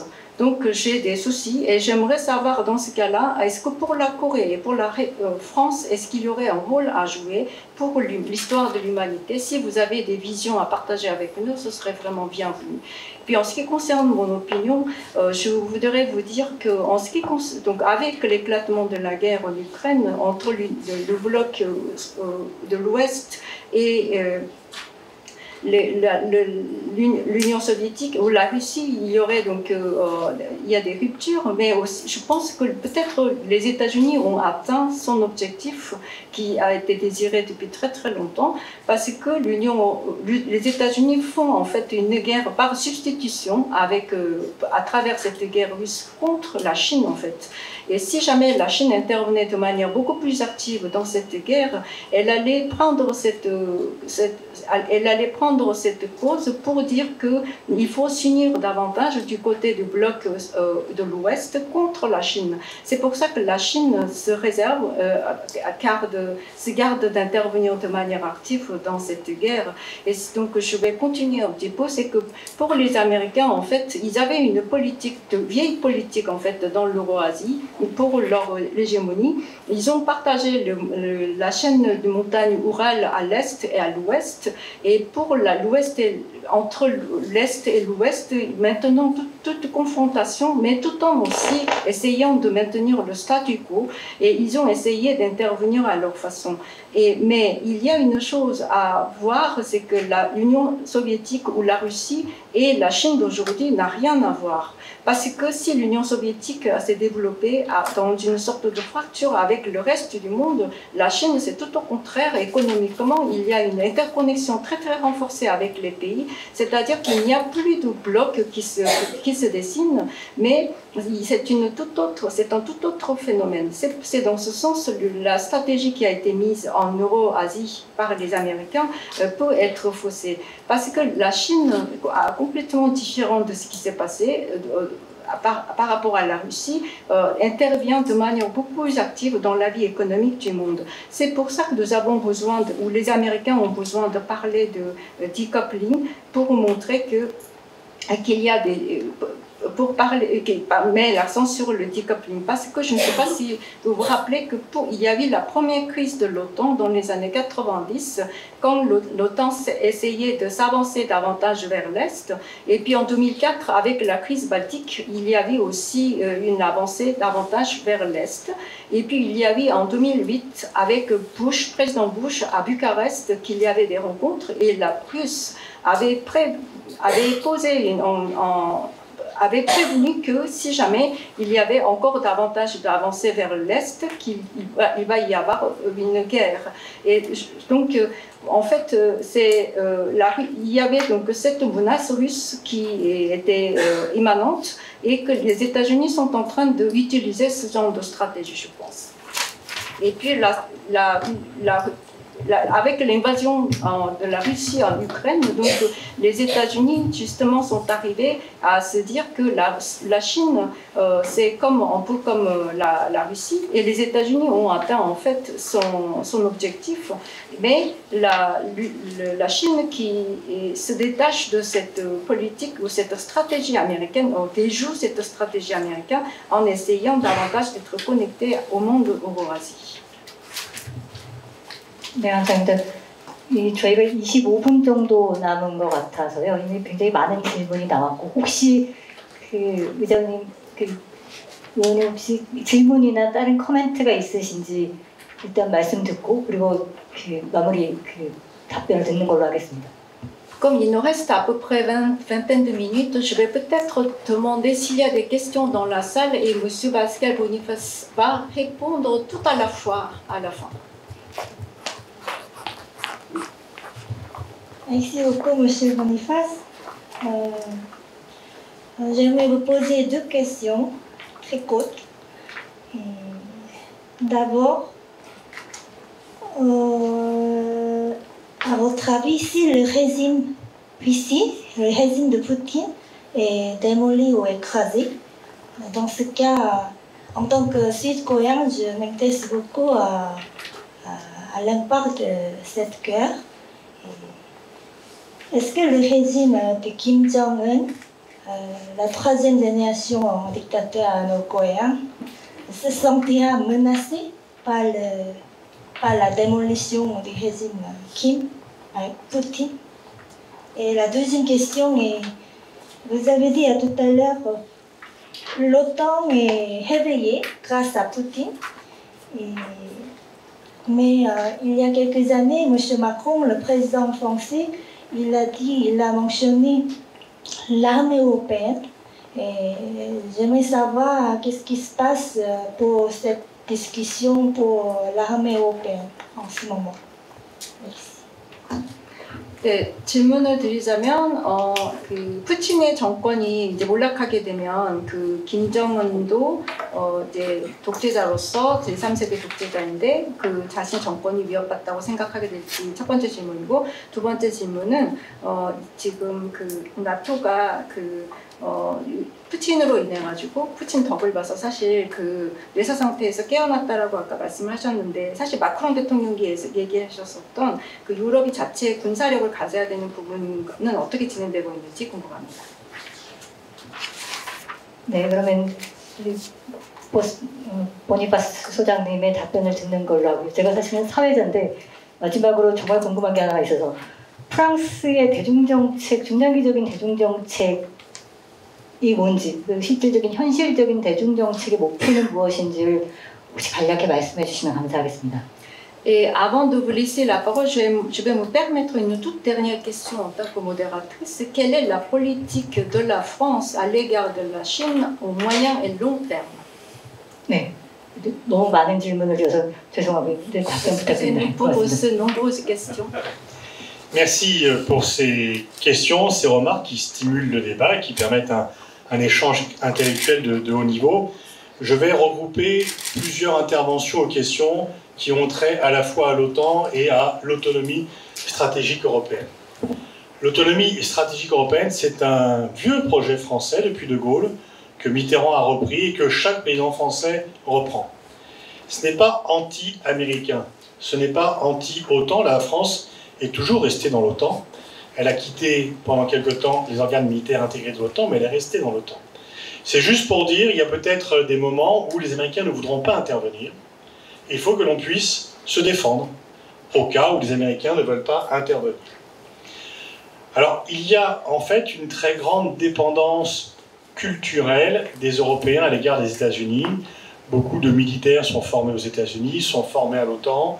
Beaucoup de spécialistes vont aux États-Unis dans les universités américaines. Le soft power américain crée une très forte influence. Ça existe. Et donc beaucoup sont influencés par la pensée américaine en Europe. Mais l'augmentation des dépenses militaires ne peut être faire réaliser aux Européens en fait que finalement ils peuvent plus faire par eux-mêmes. Et puis surtout, si on prend les derniers épisodes, Trump est élu président, et il dit que l'OTAN est obsolète. Tous les pays européens... Ah pardon, excusez-moi. 네, 지금 말씀해주신 질문들을 그 몇 개의 주제로 나눠서 제가 답을 시도해 보도록 하겠습니다. 지금 말씀해주신 다양한 질문들이나 그 코멘트들이 바로 저희의 정말 그 열정적인 어떤 지식의 토론의 장이 되도록 도와주신 것 같습니다. 우선 그 말씀해주신 것 중에 그 나토에 관련된 부분과 그리고 유럽이 그 전략적으로 군사적으로 자립하는 부분에 관련된 질문에 대해서 말씀을 드리자면 사실 유럽의 저 군사적 자립 부분은 드골 대통령이 이야기했었고 미테랑 대통령도 얘기했었고 프랑스의 매번 대통령마다 말씀을 하셨었던 그런 부분이고 이 정책은 결코 반미 정책이거나 반나토 정책이 아닙니다. 그리고 각 그 정부 물론 그리고 프랑스가 잠시 몇 년 동안 그 나토의 군사 기구에서 탈피한 적은 있었지만 항상 나토의 영역에 있었었고 그다음에 미국에 관련돼서 이제 얘기를 드리자면 사실 유럽 같은 경우에 미국의 다양한 그런 학자들이라든가 미국과 나토와의 관련이라든가 아니면 미국 대학에 가서 다양한 많은 그런 연구자들이나 정책 입안자들이 사실 교육을 받고 교류를 하고 있기 때문에 사실 미국이 가지고 있는 그런 소프트 파워라고 하는 것은 굉장히 큽니다. 그래서 굉장히 많은 영향을 받았다고 말씀드릴 수 있고요. 그 다음에 군사적으로 자립을 하기 위해서는 사실 방위비 분담이라고 하는 부분도 상당히 무시할 수 없는 부분인데 그것이 어느 정도까지는 유럽에서 감당 가능한 부분이라고 생각합니다. 그리고 최근에 이제 기억하시는지 모르겠지만 트럼프 대통령이 행정부에 있었을 때 그 나토는 정말 그 부식이다라는 그런 발언을 한 적이 있습니다. Donc les pays européens, lorsque Trump dit que l'OTAN est obsolète, les pays européens s'inquiètent et se disent, y compris les Allemands, y compris les Britanniques, qu'il faut s'organiser parce que les États-Unis peuvent partir. Et lorsque le président américain dit qu'il ne croit plus dans l'OTAN, c'est un peu comme si le pape disait qu'il ne croyait plus en Dieu. Donc les gens s'inquiètent. 사실 그래서 이후에서는 트럼프 대통령이 나토가 정말 구식이 되었다라고 하는 말을 했었을 때 프랑스뿐만 아니라 독일이나 영국에서도 그렇다면 우리가 그 미국 대통령이 이런 반응을 했을 때 그 얘기는 미국이 나토에서 떠날 수도 있다라는 이야기인데 유럽의 그런 안보를 위해서 무엇인가 해야 되지 않을까라는 이야기를 했었습니다. 사실 생각해 보십시오. 미국의 대통령이 나토에 대해서 구식이라고 말하는 것은 교황이 더 이상 종교를 믿지 않겠다, 신을 믿지 않는다라고 말하는 거와 같은 얘기라고 생각합니다. Et puis Trump est battu, Biden arrive au pouvoir, les Européens sont rassurés, un président classiquement atlantiste revient au pouvoir, les Européens sont rassurés. 그리고 이제 트럼프가 대선에서 지고 바이든 대통령이 취임하게 되면서 유럽인들은 상당히 이제 안심을 하게 되었죠. 그리고 다시 이제 대서양 조약 기구에 힘이 부활이 하게 되는구나라고 생각을 하게 되었습니다. Et puis arrive la débâcle de Kaboul, de nouveau les Européens sont inquiets parce qu'ils disent mais si les Américains ne peuvent pas protéger l'Afghanistan, comment vont-ils protéger tout le continent européen? Pareil dans le Golfe, pareil ici ou au Japon. 그리고 바로 바이든 대통령과 함께 카불에서 비극적인 철수가 이루어지게 됩니다. 그때 유럽인들은 다시 한번 생각을 합니다. 아니 지금 아프가니스탄도 보호해주지 못하는 미국 군대가 어떻게 유럽을 보호하고 어떻게 일본이나 한국이나 아시아에서 군사적인 보호자의 역할을 할 것인가라는 질문을 하게 되었습니다. Et de nouveau, il travaille sur l'autonomie stratégique européenne. 그래서 다시 유럽의 전략적인 그 군사적인 자립에 대해서 생각하게 되었습니다. Et puis arrive la guerre en Ukraine, ils disent ah non non non, il n'y a que l'OTAN qui compte, il faut arrêter de réfléchir sur l'autonomie stratégique européenne. 그리고 이제 그 우크라이나의 전쟁이 발발하게 되면서 다시 아니다, 이제 나토가 다시 필요해졌다. 왜냐하면 단순히 그냥 우리 자립적인 군대만이 아니라 나토가 있어야 되겠구나라는 생각을 하게 되었습니다. Dans 2016, Trump a gagné grâce à 3 États de 44 000 voix dans l'un, de 22 000 voix dans le Wisconsin et de 11 000 voix dans la Pennsylvanie. Qu'est-ce qui va se passer en 2024?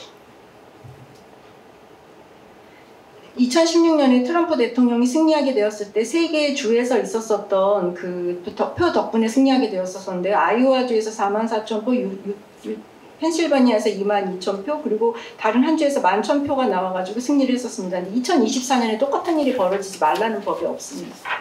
Est-ce que la sécurité de l'Europe ou de l'Asie doit dépendre de 80 000 électeurs américains? 아시아나 유럽에서의 안보라고 하는 것이 8만 명의 그 선거인의 그 선거표에 의해서 다 결정돼야 좌지우지된다라고 하는 것을 믿을 수 있을까요? Donc de toute façon, il faudra un jour ou l'autre et travailler sur l'autonomie stratégique européenne parce qu'il y a trop d'incertitudes aux États-Unis. 이렇게 미국 측에서 오는 불확실성이 크기 때문에 유럽에서 그 군사 전략적 자립을 하는 정책을 꼭 생각해 볼 필요가 있습니다. Sur l'Indo-Pacifique, la France est présente physiquement, territorialement présente dans l'Indo-Pacifique. Il y a 1 million de Français qui vivent dans cette zone. 그리고 인태 지역 관련해서 프랑스는 사실 지금 100만 명 정도의 그 프랑스인이 바로 이 지역에 물리적으로 거주하고 있습니다. Grâce à cette zone, la France a la seconde zone économique exclusive maritime. 그리고 바로 이 지역 덕분에 바로 배타적인 세 번째 경제 수역을 갖고 있기도 합니다. Et puis on voit bien que il y a un pivot, c'est cette zone qui se développe, donc on ne peut pas être un acteur global comme la France veut l'être et être absent de l'Indo-Pacifique. 그런데 프랑스처럼 글로벌 리더로서의 위치를 확인하고자 하는 국가의 경우에 이렇게 인태 같은 그 경제 발전의 중요한 축에서 물러설 수는 없습니다. Mais il y a deux visions de l'Indo-Pacifique. Pour les uns, c'est une façon d'être présente avec les États-Unis pour faire de l'endiguement containment de la Chine. Pour d'autres, il faut être présent parce que nous y avons des intérêts. Donc, est-ce qu'on doit être présent pour faire de l'endiguement de la Chine ou parce que nous y avons des intérêts? Pour la France, pour les officiels français, c'est bien sûr la seconde version qui est la bonne. 바로 인태 지역에 그 영향력을 미치는 방식에는 두 가지가 있다고 생각할 수 있습니다. 하나는 미국을 따라서 바로 중국의 영향력을 저지하고자 하는 컨테인먼트라고 하는 그런 정책의 입장에서일 수 있고, 두 번째는 그 국가가 바로 그 지역에서 경제력이라든가 여러 가지 면에서 영향력을 행사하는 것이 국익에 필요하기 때문이라고 할 수 있습니다. 프랑스 같은 경우에는 첫 번째 경우가 아니라 바로 두 번째, 국익을 위해서 필요하기 때문에 인태 지역에 유치하고 있습니다. Par rapport à la crise économique de cette guerre, pour répondre à monsieur, bien sûr, elle n'a pas la même ampleur que la crise de 2008, ni que ce qu'a coûté le Covid. 물론 지금 우크라이나 전쟁으로 인한 이 경제 위기라고 하는 것 부분에서 비교를 해봤을 때 2008년에 있었었던 세계 재정 위기라든가 아니면 코로나 바이러스로 인한 위기와는 비교할 차원이 아니라고 생각합니다. Le problème, c'est qu'elle survient alors que beaucoup de pays ne se sont pas encore relevés ni de la crise de 2008, ni de la crise du Covid en termes économiques et sociaux. Le taux de pauvreté, le niveau de pauvreté au niveau mondial augmente. 문제는 바로 2008년의 재정위기나 아니면은 코로나 위기에서 회복되지 못했는데 다시 또 한번 경제 위기를 겪게 되기 때문에 각국에서 경제 사회적으로 많은 어려움이 발생하고 있고 빈곤도가 증가하고 있다는 것입니다. Le nombre de personnes sous-alimentées, le nombre de personnes en deçà du seuil de pauvreté avait diminué très fortement et maintenant il augmente de nouveau. 그 영양실조라든가 아니면은 세계적으로 경제적으로 빈곤선 이하의 생계를 유지하고 있었던 인구가 현격하게 줄어들고 있었었는데 바로 이번 위기로 인해서 다시 급속히 증가하고 있습니다.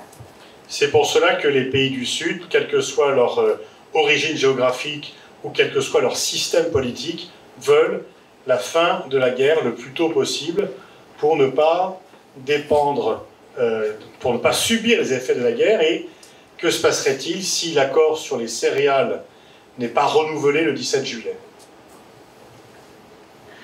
그래서 바로 남반부의 국가들이 어떻게 하면 빨리 우크라이나에서 전쟁이 종결되어서 경제가 좀 회복되었으면 하는 바람을 갖게 된 것입니다. 상당히 경제적으로 어려움을 겪고 있기 때문입니다.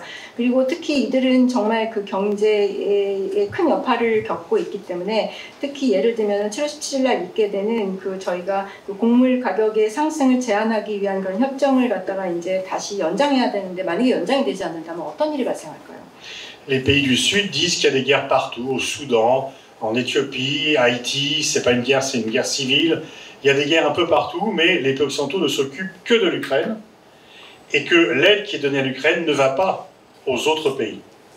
그 남반구의 국가들에 따르면 수단, 이티오피아에도 전쟁이 있고 하이티는 내전이긴 하지만 역시 분쟁 상태에 있습니다. 그러나 우크라이나의 전쟁에만 서방의 많은 국가들이 많은 구조를 보내고 있고 그 구조는 다른 나라로 가지 않습니다. Donc c'est pour cela qu'ils poussent à la paix la plus rapidement possible. 그렇기 때문에 남반구 국가들은 빠른 시간 내에 평화를 얻기를 기원하고 있습니다.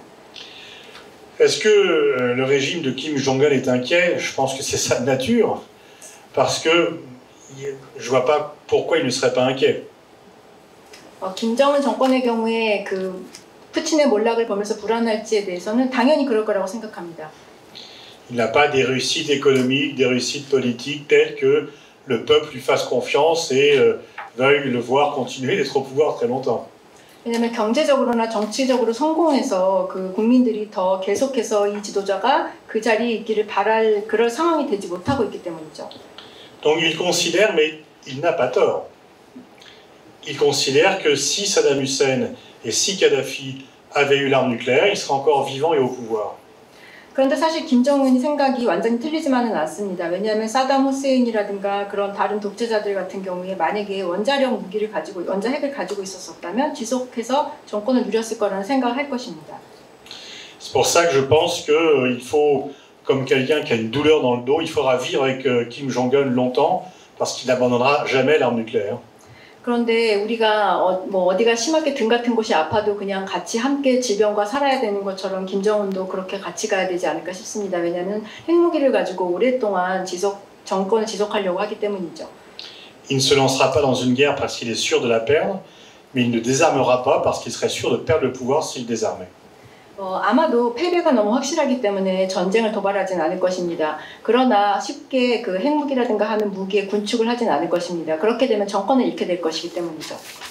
Par rapport à votre question sur les relations entre la France et la Chine, la France en tous les cas, ce qui est certain, c'est qu'elle doit avoir une politique française à l'égard de la Chine et pas suivre une politique américaine. 그리고 프랑스의 대중국 정책 관련해서 한 가지 명백한 것은 미국의 정책을 그냥 따라가지 않을 것이라는 겁니다. La lutte pour la suprématie mondiale que se livrent Pékin et Washington, ce n'est pas notre problème. 미국과 중국 사이에 있는 헤게모니 전쟁은 프랑스에 관련된 것이 아닙니다. Nous sommes alliés aux États-Unis, mais des fois, sur le plan économique, les États-Unis ne sont pas nos amis. 우리는 미국의 우방 국가가 분명하지만 경제적인 차원에서 보게 되면 미국은 꼭 우리에게 우호적이만은 아니었습니다. Ce n'est pas la Chine qui a une législation extraterritoriale et qui met des amendes à des compagnies étrangères parce qu'elles n'ont pas respecté la législation chinoise. Ça, ce sont les États-Unis qui le font. 그리고 중국의 경우를 살펴보았을 때 그 해외에서 생산된 자재를 사용한 그런 물품 생산이 있었을 때 거기에 대해서 과세를 하게 되는 그런 조치를 취하고 있는 나라는 중국이 아닙니다. 중국산 제품이 포함된 제품에 대해서 과세를 하고 있는 나라는 지금 현재 미국입니다. La Chine est parfois un partenaire, notamment pour lutter contre le réchauffement climatique. 중국은 특히 그 기후 변화에 관련된 그런 여러 가지 그 정책을 도모하는 데 있어서 우리의 협력국입니다. Parfois un concurrent. 어떤 때는 경쟁자이기도 하고요. Et parfois un rival géopolitique, comme par exemple par rapport à la guerre en Ukraine. 그리고 우크라이나 전쟁과 같은 경우에는 지정학적으로 저희의 경쟁자입니다. Et donc il faut que l'on vive avec cette complexité. Et si on fait l'erreur de présenter la Chine comme un ennemi, elle va le devenir. 우리는 그렇기 때문에 이런 복합성을 수용하고 같이 가야 된다고 생각을 합니다. 만약에 중국을 적국으로 고려하고 그렇게 얘기를 한다면 아마 중국은 정말 적국이 되어버릴 것입니다. Les États-Unis vont vouloir parler de la Chine au sommet de l'OTAN de Vilnius, mais l'OTAN, c'est organisation du traité de l'Atlantique Nord. Normalement, ça ne concerne pas la Chine. 미국은 아마도 빌니우스의 나토 정상회담에서 분명히 중국에 대한 이야기를 하고 싶어 할 것입니다. 그러나 한 가지 명확한 것은 나토의 정상회담은 북대서양 조약기구라서 중국과 관련이 없는 기구라는 점입니다. Mais si les Américains insistent trop là-dessus, ce qui pourrait être en cause, c'est la dédollarisation de l'économie internationale. Parce que si les Américains veulent sanctionner les pays et les sociétés qui ne respectent pas les règles américaines, tout le monde va trouver les moyens de contourner et de ne plus utiliser le dollar. 만약에 미국이 계속해서 강력하게 자신의 입장을 피력한다면 아마도 서구 사회는 어쩔 수 없이 탈달러라고 하는 그런 이제 조치를 취해야 할 수밖에 없을 것입니다. 왜냐하면 미국 방식의 그런 경제 제재라고 하는 것은 다른 국가로서는 견디기 굉장히 어려운 조처일 수 있기 때문에 이런 경우에 어쩔 수 없이 달러를 버리고 다른 그 수단을 강구할 수밖에 없다고 생각합니다. C'est la Chine qui a procédé au rétablissement des relations diplomatiques entre l'Iran et l'Arabie Saoudite. Et donc c'est ni la Russie, ni les États-Unis, donc la Chine là est maintenant un acteur global, ce n'est plus un acteur régional. 그리고 여러분 잊지 말아야 될 것은 이란과 사우디아라비아의 그 관계를 재정립시킨 것은 바로 외교 관계를 다시 수립하게 한 것은 중국입니다. 러시아도 아니고 미국도 아닙니다. 중국은 결국 글로벌한 그런 국가의 위치를 차지하게 되었습니다. Et déjà en 1964, lorsque le général de Gaulle, on va célébrer le 60e anniversaire l'an prochain, en 1964, quand le général de Gaulle a reconnu la République populaire de Chine, Washington était furieux et de Gaulle a dit qu'il reconnaissait ce qui existait. Et donc on ne choisit pas les pays qui comptent, on ne peut pas avoir des relations qu'avec les pays qui sont nos alliés. Le monde est divers. 1964년에 드골 장군이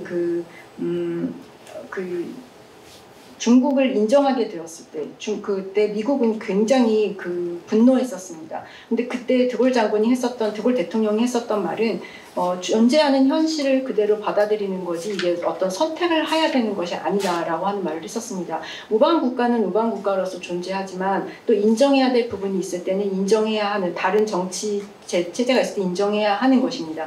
다원성이라고 하는 것이 무엇보다 중요합니다. Et pour citer mon ami Hubert Védrine, et pour conclure finalement, on critique souvent la realpolitik. 저의 절친한 친구이기도 한 유베르 베드린 전 외교부 장관의 표현을 빌자면 보통 우리가 레알폴리틱이라고 하는 그런 현실을 강력하게 비판하는 경우가 있습니다. Mais il y a bien pire que la realpolitik, c'est l'irrealpolitik. 제가 생각하기에 그러나 레알폴리틱보다 더 최악의 것은 이레알폴리틱입니다. 환상 비현실적인 정책인 거죠. C'est penser que le monde est tel que l'on veut et non pas tel qu'il est. 즉 우리 현실을 인정하지 않고 세상 그대로 받아들이지 못하고 내가 바라는 세상이 되기를 기원하는 거죠. 네, 정말 감사드립니다. 굉장히 좋은 말씀 굉장히 많이 배웠고요. 마지막으로 저희가 플로어에서 한 분 정도 코멘트와 질문이 있으시면 마지막으로 받고 마무리하는 걸로 하겠습니다. 혹시 Nous allons accepter une toute dernière question ou commentaire de la salle.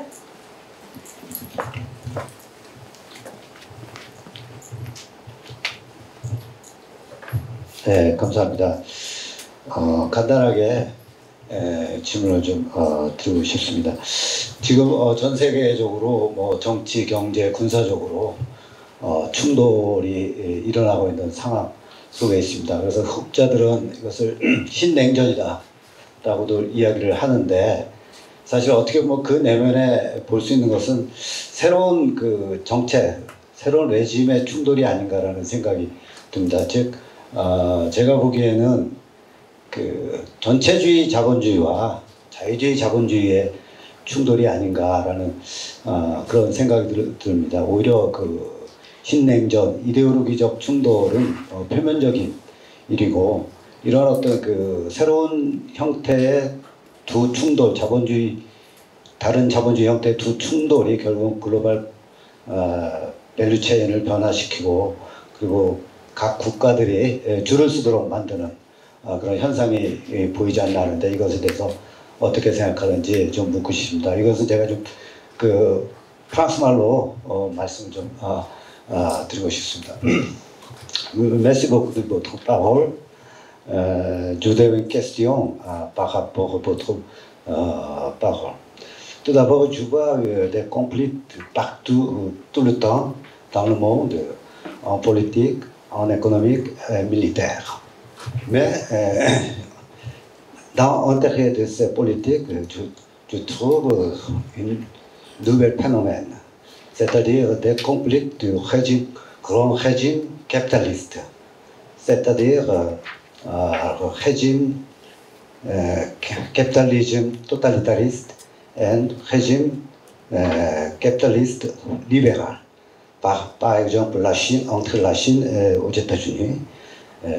La crise est la société occidentale.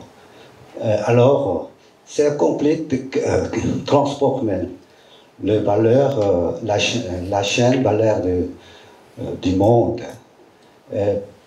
Donc, qu'est-ce que vous pensez de ce nouveau phénomène? Je vous écoute votre opinion.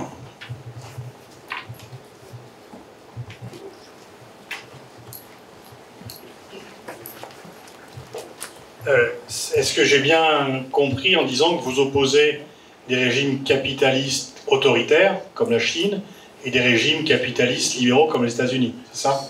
D'accord. Alors, oui, effectivement, parce que l'économie de marché, à part la Corée du Nord, l'économie de marché, peut-être Cuba, l'économie de marché est au Vietnam, est en Chine. Effectivement, enfin, disons en Chine, c'est quand même un marché drôlement régulé par l'État. Il n'y a pas l'équivalent de... Disons que Jack Ma a plus souffert que Mark Zuckerberg, quand même, du rôle de l'État. Donc, c'est pas du tout... oui. Il y a quand même, même si la Chine est une économie de marché, le rôle de l'État est plus important. Jack Ma, pour avoir désobéi à l'État, a disparu de la circulation. Mark Zuckerberg ou Elon Musk n'ont pas disparu de la circulation. 네, 사실 그런 지금 말씀해주신 부분에서 시장경제라고 하는 것이 어떤 형태를 띠던 간에 베트남이라든가 중국에서도 존재를 하긴 하죠. 근데 중국의 시장경제라고 하는 건 사실 완전히 국가 주도이기 때문에 이런 굉장히 독특한 형태의 시장경제라고 말씀드릴 수 있을 것 같습니다. 중국 같은 경우에는 알리바바를 창업했었던 마 사장 같은 경우에 어느 날 갑자기 국가가 원치 않으니까 사라지는 일이 발생하지만 마크 주커베그 같은 경우에 사라지지 않죠.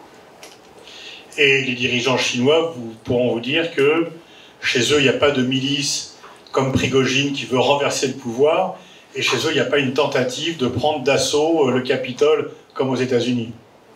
그리고 중국 정계에서는 프리고진과 같은 그런 민병대가 있지도 않고 그리고 미국에서처럼 캐피탈을 갖다가 점령했었던 그런 시위대도 없다라고 말을 합니다.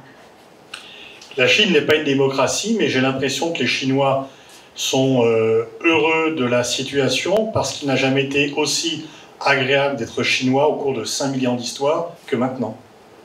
중국은 민주주의가 아닌 것은 확실하지만 그럼에도 불구하고 중국 국민들은 상당히 행복하게 살고 있는 것 같습니다. 왜냐하면 5,000년의 중국의 역사상 지금처럼 부유했었던 적이 없기 때문이죠. Leurs grands-parents mouraient de faim. Avant le Covid, 150 millions de Chinois sont partis à l'étranger pour des vacances. Aucun n'a demandé l'asile politique.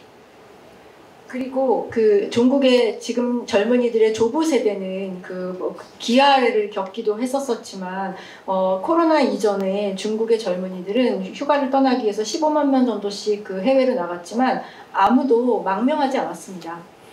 En tous les cas, ce n'est pas en sanctionnant la Chine ou en l'ignorant qu'on établira la démocratie en Chine. 즉 그 말은 바로 중국에 대한 제재를 강화하거나 아니면 중국을 비난하면서 중국의 민주주의를 오게 할 수 있는 것이 아니라는 것입니다. Pour l'instant, il n'y a pas de demande massive. Il y a des intellectuels qui luttent, mais il n'y a pas de demande massive des Chinois pour un régime démocratique. Peut-être que d'ici 1 ou 2 générations, ça sera le cas. 지금 현재는 중국의 지식인층에서만 민주주의의 필요성에 대해서 강조를 하고 있습니다. 아마 한 세대나 두 세대 정도가 지나고 나면 민주주의가 도래하지 않을까요? Mais si la Corée est devenue une démocratie, c'est pas parce qu'il y a eu une injonction extérieure, c'est parce que vous avez décidé de devenir une démocratie. Les démocraties sont toujours des constructions intérieures. Les démocraties ne sont jamais imposées de l'extérieur. 한국이 지금과 같은 민주주의 국가가 된 것은 외부의 압력에 의해서가 아니지 않습니까? 한국민 스스로가 민주주의의 필요성을 깨닫고 민주주의를 위해서 애썼기 때문에 민주주의가 도래한 것 아닙니까? 민주주의는 결코 외부의 압력에 의해서 생성되지 않습니다. J'espère avoir répondu à votre question. 답이 되었는지 모르겠습니다. 네, 감사합니다. 장시간 좋은 말씀 해주신 보니파스 소장님께 감사드리고요.